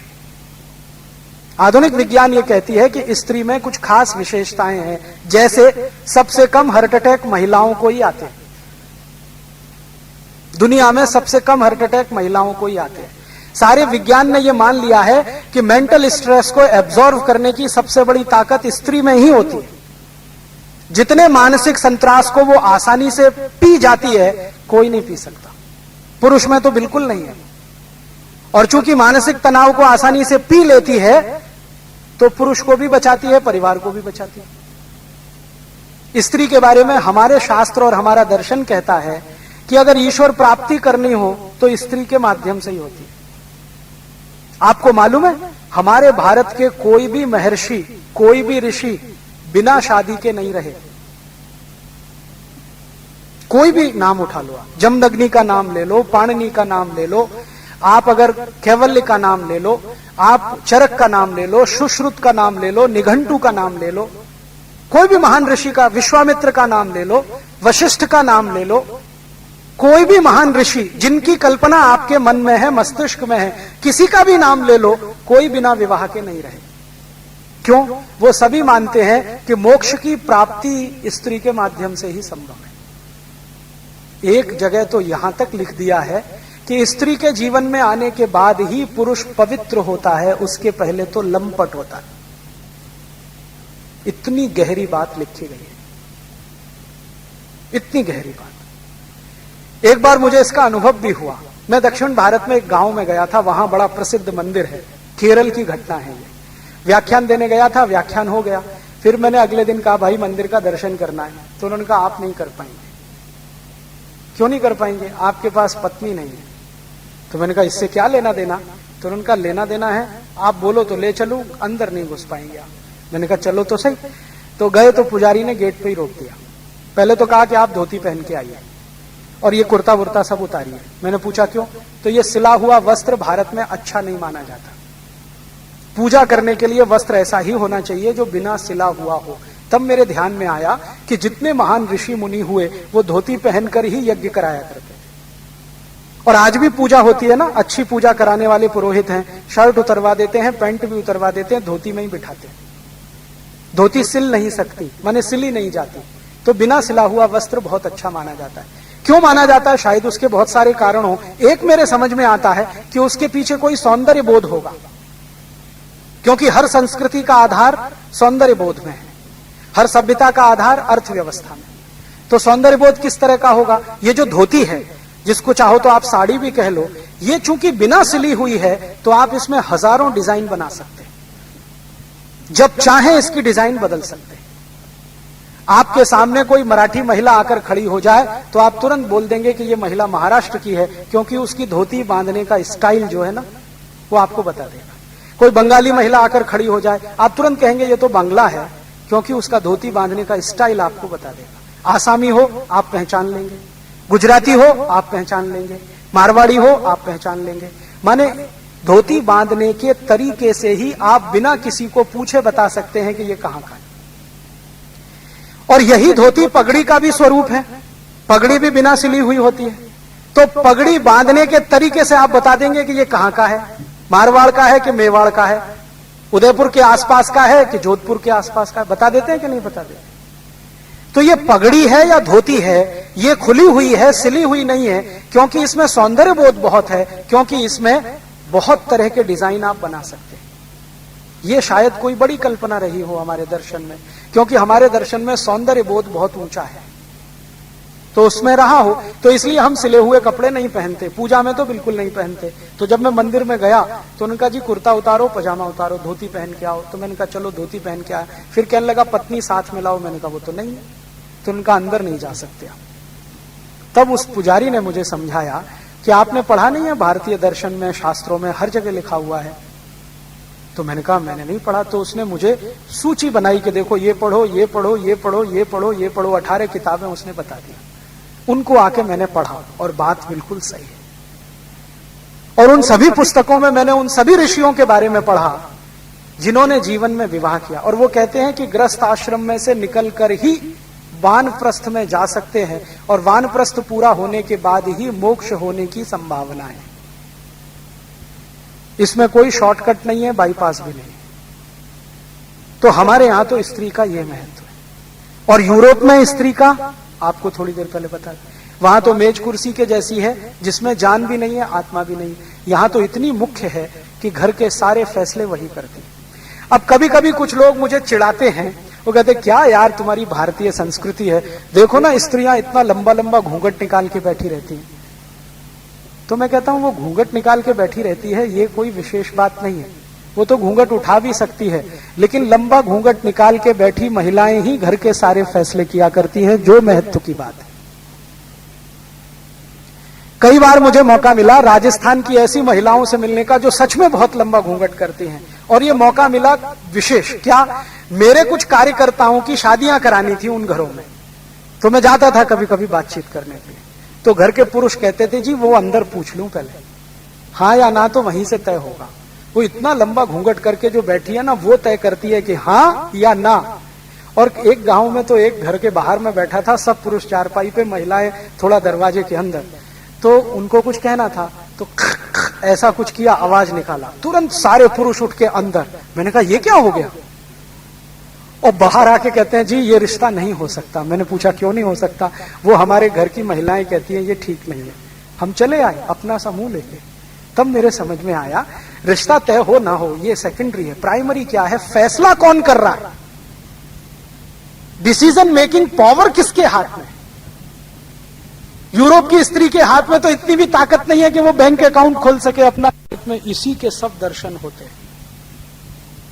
यहां के मंत्री देखो, चोर उचक्के, बेईमान, लुच्चे, लफंगे, लंपट। एक एक मंत्री जिसके ऊपर 33 केस चल रहे हैं, एक एक मंत्री जो नोटेड हिस्ट्री शीटर है, एक एक मंत्री जिसको पकड़ने के लिए पुलिस परेशान है, और मंत्री बनने के बाद उसी को सलूट ठोंक रही है पुलिस। और मंत्रियों के नीचे सांसद, हमारी संसद में 176 सांसद हैं जो क्रिमिनल्स हैं, और उन क्रिमिनलों के दर्शन आपने तो कर ही लिए। थोड़े दिन पहले लोकसभा में अभी मां बहन की गाली देते हैं। मुझे नीरो का दर्शन होता है उन सांसदों में जो राजा बन के बैठे हैं इस देश में और मां बहन की गालियां देते हैं। हम मानते हैं कि संसदीय लोकतंत्र कोई बहुत पवित्र चीज है, इसमें पवित्र जैसा कुछ भी नहीं है, वो आपने दर्शन कर लिया। और कैसा ये लोकतंत्र है कि इसमें राष्ट्रपति असहाय है, प्रधानमंत्री असहाय है, ऐसे लुच्चे लफंगे लंपटों को संसद के बाहर नहीं कर सकता। जो संसद में मां बहन की गालियां देते हैं।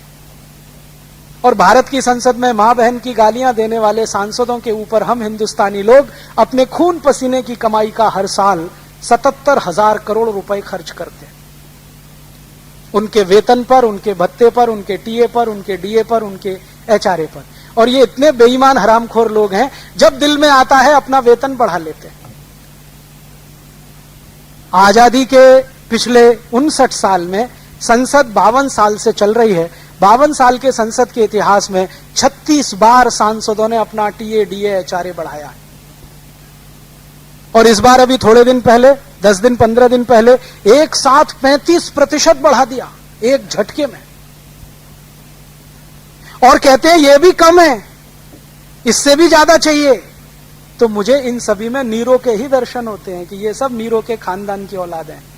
नीरो भी यही करता था, प्रजा का पैसा लूटो, अपने ऊपर भोग करो। क्लॉडियस भी यही करता था। जितने रोम के राजा हुए वो सब प्रजा के पैसे को लूट मार के अपने वैभव को बढ़ाते थे। आज हमारे यहां उन्हीं के वंशज आ गए हैं, जिनको आप सांसद कहें, मुख्यमंत्री कहें, राज्यपाल कहें। मैं नहीं मानता कि ये भारत की जनता के प्रतिनिधि हैं। ये सब नीरो के प्रतिनिधि हैं, डेमोस्थनीस के प्रतिनिधि हैं, एशुनियस के प्रतिनिधि हैं, ये क्लॉडियस के प्रतिनिधि। जनता के दुख दर्द का इनको क्या लेना देना। बाढ़ आई है, हेलीकॉप्टर उपलब्ध है, फिर भी लोगों की जान नहीं बचाते, क्योंकि वो हेलीकॉप्टर उन्होंने अपनी सुख सुविधा के लिए खरीदा है। करोड़ों रुपए लोगों की खून पसीने की कमाई से हेलीकॉप्टर पे खर्च हुए हैं, और जब लोगों को बचाने का समय आया तो हेलीकॉप्टर किसी एक की जान नहीं बचा सका, जिसके खून पसीने की कमाई से वो हेलीकॉप्टर खरीदा गया। ऐसा राज्य चल रहा है हमारे देश। हम गुणगान कर रहे हैं कि प्रजातंत्र है, लोकतंत्र है। भाई साहब, ना ये प्रजातंत्र है, ना लोकतंत्र है, ये लूट तंत्र है जो आया है क्लॉडियस के जमाने से, रोम से, और चलते चलते भारत में स्थापित हुआ है। अब हमें तय करना है कि हम किधर जाएं। यूरोप की तरफ जाएं तो ये तंत्र जो चल रहा है इसको मजबूत बनाएं, और आप भी धीरे धीरे यूरोपियन हो जाएं। आपकी जो मान्यता है उस मान्यता को बदल के यूरोप की मान्यता को अपनी बनाएं और धीरे धीरे यूरोपीय हो जाएं, तो ये राज्य बहुत अच्छे से चलेगा। एक रास्ता ये है। दूसरा रास्ता ये है कि ये जो राज्य है, ये जो समाज व्यवस्था है, अगर हमारी मान्यता के अनुरूप नहीं चलती है तो इसको पूरा बदल दें और इसको भारतीयता आधारित बनाएं, तो आप इसको अच्छा कर पाएंगे। कभी भी कोई समाज अपनी मान्यताओं के अनुरूप अगर व्यवस्था बनाता है तो समाज आगे बढ़ता है, और जो समाज अपनी मान्यताओं के विपरीत व्यवस्थाएं बनाता है वो हमेशा खड्डे में ही गिरता जाता है। भारत और भारतीयता की मान्यताएं बिल्कुल विपरीत हैं, और यूरोप से आई हुई ये व्यवस्था हमारे यहाँ जो लाद दी गई है वो बिल्कुल अलग है। हमारी इच्छा से कुछ भी नहीं हुआ। हमारे देश के ऊपर के नेताओं ने तय कर लिया कि यूरोप से लानी है डेमोक्रेसी, तो वो ले आए। हमारे नेताओं ने तय कर लिया कि यूरोप से लाना है आईपीसी, सीआरपीसी, सीपीसी, वो ले आए। हमारे नेताओं ने तय कर लिया कि यूरोप से लानी है शिक्षा व्यवस्था, वो भी ले आए। उन्होंने तय कर लिया कि यूरोप के कॉन्वेंट भारत में चलाने हैं, वो ले आए। आपका इसमें क्या है? कौन सा फैसला आपकी इच्छा से हुआ है? यूरोप में जो जानवर है ना वो मनुष्य के अधीन है।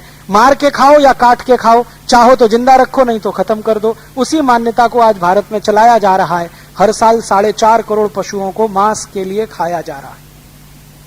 हम तो राक्षस हो गए। भारतीयता तो दिखाई नहीं देती है। और जिन पशुओं को हम माता का दर्जा देते हैं उनको भी मार काट के हम खा रहे हैं, गाय को। कहां बची है हमारी भारतीयता और कहां बचा है भारत? तो मेरा आप सभी से निवेदन है कि इस पर गंभीर चिंतन करें। और ये साल बहुत मौके का साल है। भारत की सबसे बड़ी आजादी की लड़ाई में जो आंदोलन हुआ, स्वदेशी आंदोलन, उसका ये 100वां साल है। आप जानते हैं स्वदेशी आंदोलन 1905 में शुरू हुआ। लोकमान्य तिलक के कहने पर भारत के लोगों ने अंग्रेजी कपड़े जलाना शुरू किए थे, और लोकमान्य तिलक ने अंग्रेजी फैसले बंगाल विभाजन के विरोध में ये शुरू किया था, और वंदे मातरम उसी आंदोलन का हिस्सा बना था। तो ये आजादी के आंदोलन का सबसे महत्वपूर्ण कड़ी स्वदेशी आंदोलन का 100वां साल है, वंदे मातरम का 100वां साल है। इस 100वें साल में हम कुछ तो चिंतन करें कि अपने भारत को भारत बनाएंगे या यूरोप के रास्ते पर लेके जाएंगे। अपने समाज को हम यूरोपियन समाज बनाएंगे, जहां वैलेंटाइन डे होता रहे, जहां होटल खुलते रहें, जहां एक्स्ट्रा मैरिटल अफेयर्स बढ़ते रहें, जहां परिवार टूटते रहें, जहां न्याय कभी किसी को मिले नहीं, हर एक किसी की लूट होती रहे, ऐसा बनाना है तो पूरी ताकत से उसमें लग जाइए, मुझे कोई आपत्ति नहीं है।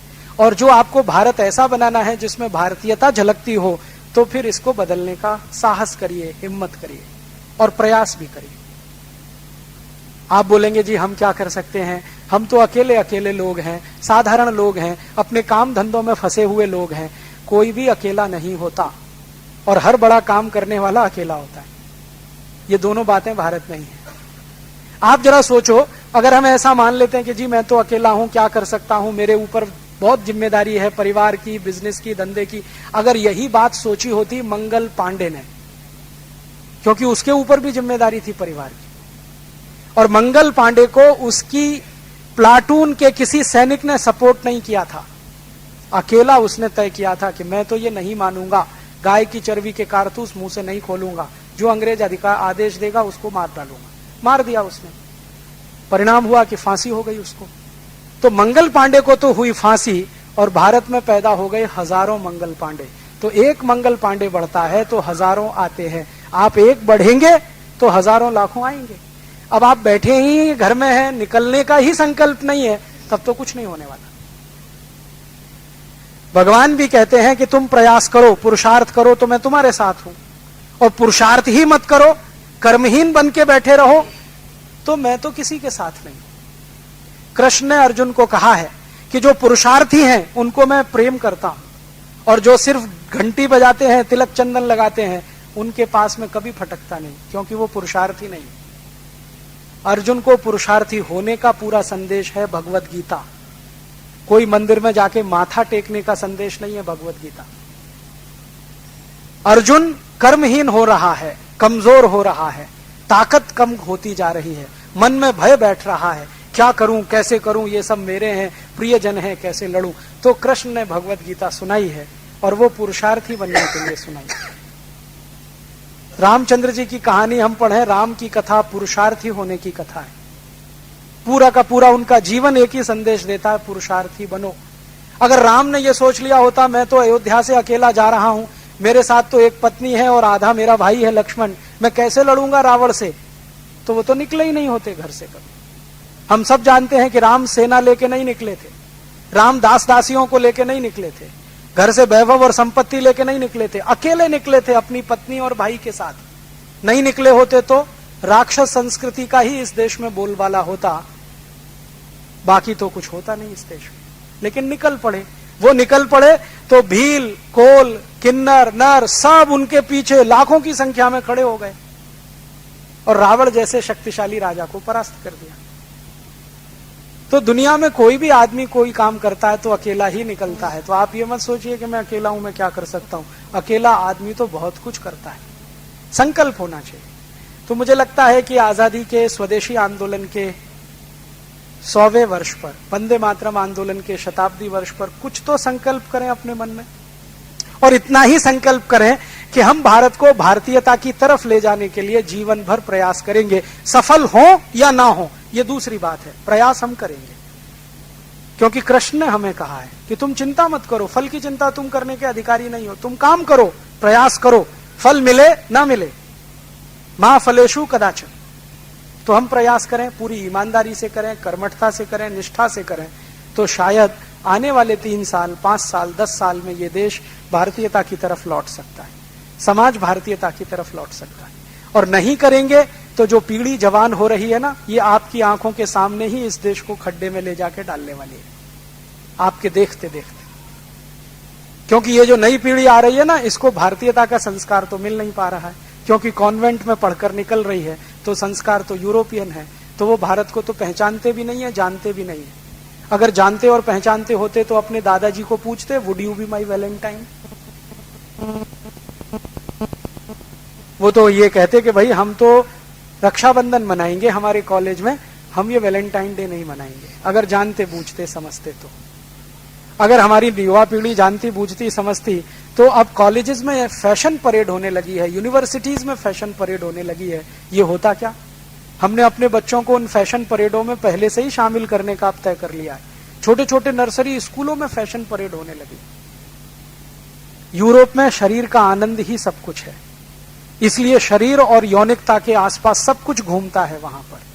भारत में शरीर का आनंद कुछ भी नहीं है। तो हम तय करें जाना किधर है। और ये मेरे लिए और आप सबके लिए बहुत सही समय है कि अब हम देश के बारे में चिंतन करें। चिंता कम करें, चिंतन ज्यादा करें। ज्यादा लोग चिंता से ग्रसित हैं, हाय क्या होगा, हाय क्या होगा। चिंता छोड़िए, चिंतन करिए, रास्ते निकलेंगे उसमें से। तो आज भारत और यूरोप का चिंतन मैंने आपके बीच में इसलिए रखा कि हम तय करें हमें जाना किधर है। अगर हम भारत और भारतीयता की तरफ जाना चाहते हैं तो ये मान लें कि हर देश की सभ्यता उसकी भौगोलिक परिस्थिति के हिसाब से तय होती है। भारत एक गर्म देश है या समशीतोष्ण जलवायु का देश है, तो यहाँ की सभ्यता में हर वो चीज होगी जो प्रकृति से संबंधित है। यूरोप ठंडा देश है, उस ठंडे देश की सभ्यता में जो कुछ भी होगा वो उनकी प्रकृति से जुड़ा हुआ होगा। अब वहां से कुछ आया है और हमने बिना सोचे समझे उसकी नकल कर लिया तो हमको ही नुकसान करेगा, उनको नहीं करेगा। जैसे हमने बिना सोचे समझे यूरोपियन खानपान अपने घरों में लाया, pizza, burger, hot dog, cold dog, chowmein. अब ये यूरोप में पिज्जा बर्गर इसलिए है कि उनके यहाँ कुछ होता नहीं है। तो मैंने आपसे कहा ले दे के थोड़ा गेहूं होता है, और गेहूं भी ठंडे देश के होने के कारण आटे की तरह से गूंदा नहीं जा सकता। हमारे यहाँ गेहूं का आटा है ना, जिस तरह से हम गूंद के उसको तैयार करते हैं रोटी बनाने के लिए, यूरोप में ये संभव नहीं है क्योंकि ठंड बहुत है।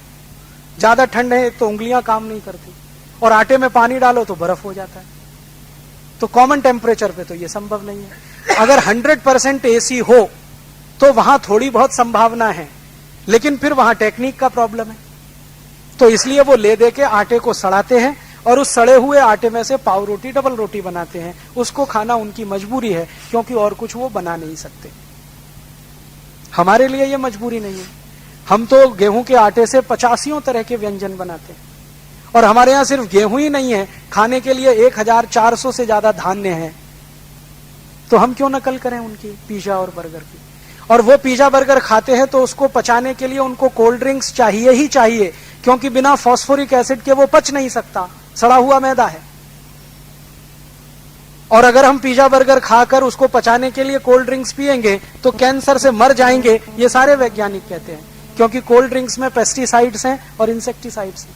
डीडीटी है, बेंजीन हेक्साक्लोराइड है, क्लोरोपाइरीफॉस है। तो हमारे लिए तो अभीष्ट नहीं है। तो इसलिए ये विदेशी खान पान के मोह में ना फंसे। कई घरों में मैंने देखा है रविवार का दिन होटल में जाने का तय हो गया है। हाँ, रविवार फिक्स है, होटल में जाना ही जाना है और वहां यही सब खा के आना है। तो आप ये मूर्खता मत करिए। ऐसे ही भारतीय खान पान के जैसा भारतीय वेशभूषा, उनकी वेशभूषा उनकी जरूरत के हिसाब से है। टाई भी चाहिए उनको, 3 पीस सूट भी चाहिए, क्योंकि ठंड बहुत है। यहाँ तो भयंकर गर्मी है, 50 डिग्री तापमान होता, हमको टाई और 3 पीस सूट क्यों चाहिए। और पहनेंगे तो अंदर गर्मी ही गर्मी, पसीना ही पसीना हो। ऐसे ही उनके यहाँ रीति रिवाज हैं। गुड मॉर्निंग, क्योंकि सूर्य जब निकल आया तो गुड मॉर्निंग। हमारे यहाँ तो एवरी मॉर्निंग गुड मॉर्निंग है। क्यों हम करें गुड मॉर्निंग। हम शुभ प्रभात कहें, शुभ रात्रि कहें, ये गुड मॉर्निंग में क्यों फंसे।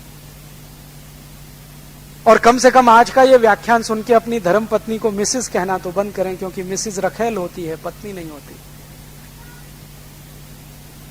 मुझे बहुत दुख होता है कि जब थोड़े कम पढ़े लिखे अंग्रेजी वालों के घर में मैं घुस जाता हूं, कहते हो Rajiv Dixit, she is my missus. तो मैं पूछता हूं really she is your missus. तो थोड़े तो बौखला जाते हैं। तब मैं उनको बताता हूं मिसेस का माने होता है पत्नी को छोड़कर कोई भी महिला जो रखेल के रूप में आपके साथ हो और आप उससे संबंध रखें, वो मिसेस होती है। हमारे यहाँ तो श्रीमती होती है। श्री माने लक्ष्मी, मती माने बुद्धि। जहां लक्ष्मी और बुद्धि का संगम हो वो श्रीमती होती है, वो मिसेस नहीं होती। और मिस्टर इसका उल्टा है। यूरोप में जो पैसे वाली महिलाएं होती थी ना विधवा, वो अपने मिस्टर रखती थी, वो पुरुष कैप्ट है। तो आपका वो पति है, कैप्ट नहीं है। तो मिस्टर मत कहिए, मिसेस मत कहिए, मिस तो किसी को मत कहिए। और बिना अंग्रेजी जाने समझे और इतिहास बिना जाने समझे कुछ बच्चों के नाम ऐसे मत रखिए, टिंकू, पिंकू, बबली, डबली, डॉली, डिम्पल, ट्विंकल। क्या मतलब है टिंकू का, समझते? टिंकू होता है आवारा लड़का, जो बाप की ना सुने, माँ की ना सुने, वो टिंकू है। अब आप बनाना चाहते हैं अपने बच्चे को तो बोलिए टिंकू। और मेरे तो समझ में नहीं आता, पिताजी का नाम रामदयाल, माताजी गायत्री देवी, बेटा टिंकू कहां से आया। ये फालतू अंग्रेजी नाम मत रखिए। हिंदी में बहुत सुंदर नाम है, संस्कृत में और भी सुंदर। तो भारतीय भाषा, भारतीय भूषा, भारतीय भोजन, जितना बने उतना भारतीय भजन माने संगीत, उनका रॉक म्यूजिक, पॉप म्यूजिक उनके लिए है, हमारे लिए नहीं है। हमारे यहाँ तो गर्मी है, गर्मी है तो सूर्य है, सूर्य है तो हर जगह फ्लेक्सिबिलिटी है, तो हमारे जॉइंट्स जो है ना बहुत फ्लेक्सिबल हैं। तो हमारे जो नृत्य है ना, डांस, उनके एक एक कदम फ्लेक्सिबिलिटी के हिसाब से है। चाहे वो भरतनाट्यम हो, चाहे कुचिपुड़ी हो, चाहे ओडिसी हो, चाहे कथक हो, यूरोप में हो, क्योंकि सभी जॉइंट्स स्टिफ हैं, कड़क हैं। कड़क हैं तो उनमें लचीलापन नहीं है, लोच नहीं है, तो हाथ पैर नाचेंगे कैसे? तो इधर उधर फेंकना वही उनका डांस है। पैर को इधर फेंक दो, हाथ को इधर फेंको, कमर को ऐसे कर दो, वैसे, यही डांस है। वो उनकी मजबूरी है, क्योंकि फ्लेक्सिबिलिटी नहीं है शरीर। आप मत अपने बच्चों को इसमें फंसाइए। संगीत भी उनका वैसा ही है, सुनो तो कान को अच्छा ही नहीं लगता, ना कर्णप्रिय है, ना अच्छा लगता है। भारत का संगीत भी वैसा ही है जैसी हमारी प्रकृति है, धीमा धीमा, मधुर मधुर, सरल सरल। उनके यहाँ हर चीज फास्ट है, तेज है, क्योंकि जिंदगी वैसे है। तो भारतीय भजन, भारतीय भोजन, भारतीय भूषा, भारतीय भाषा, और बन पड़े तो भारतीय वस्तुएं, भारतीय औषधि, इन्हीं का ज्यादा उपयोग करें अपने जीवन में, तो भारतीयता की तरफ आप जाएंगे। और आप जाएंगे तो आपकी पीढ़ियां जाएंगी। हो सकता है कि थोड़े दिन में इस देश में कोई अभियान चल पड़े, वो इस तरह का हो कि एक बार तो हमने अंग्रेजों को भगाया, अब इस अंग्रेजियत को भगाएंगे। गांधी जी यही कहा करते थे, अंग्रेज चाहे तो भारत में बने रहें, लेकिन हमें अंग्रेजियत नहीं चाहिए। अंग्रेजियत माने ये यूरोपियन सभ्यता और संस्कृति हमें नहीं चाहिए, क्योंकि हमारे काम की नहीं। वो अच्छी होगी उनके लिए, हमारे लिए नहीं है। तो हमें तो अपनी ही सभ्यता और संस्कृति लाना है, तो उसके लिए कोई अभियान चलाना है, और हम सब उसमें लगें।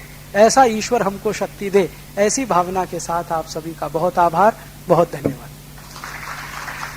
बहुत बहुत धन्यवाद राजीव जी दीक्षित साहब।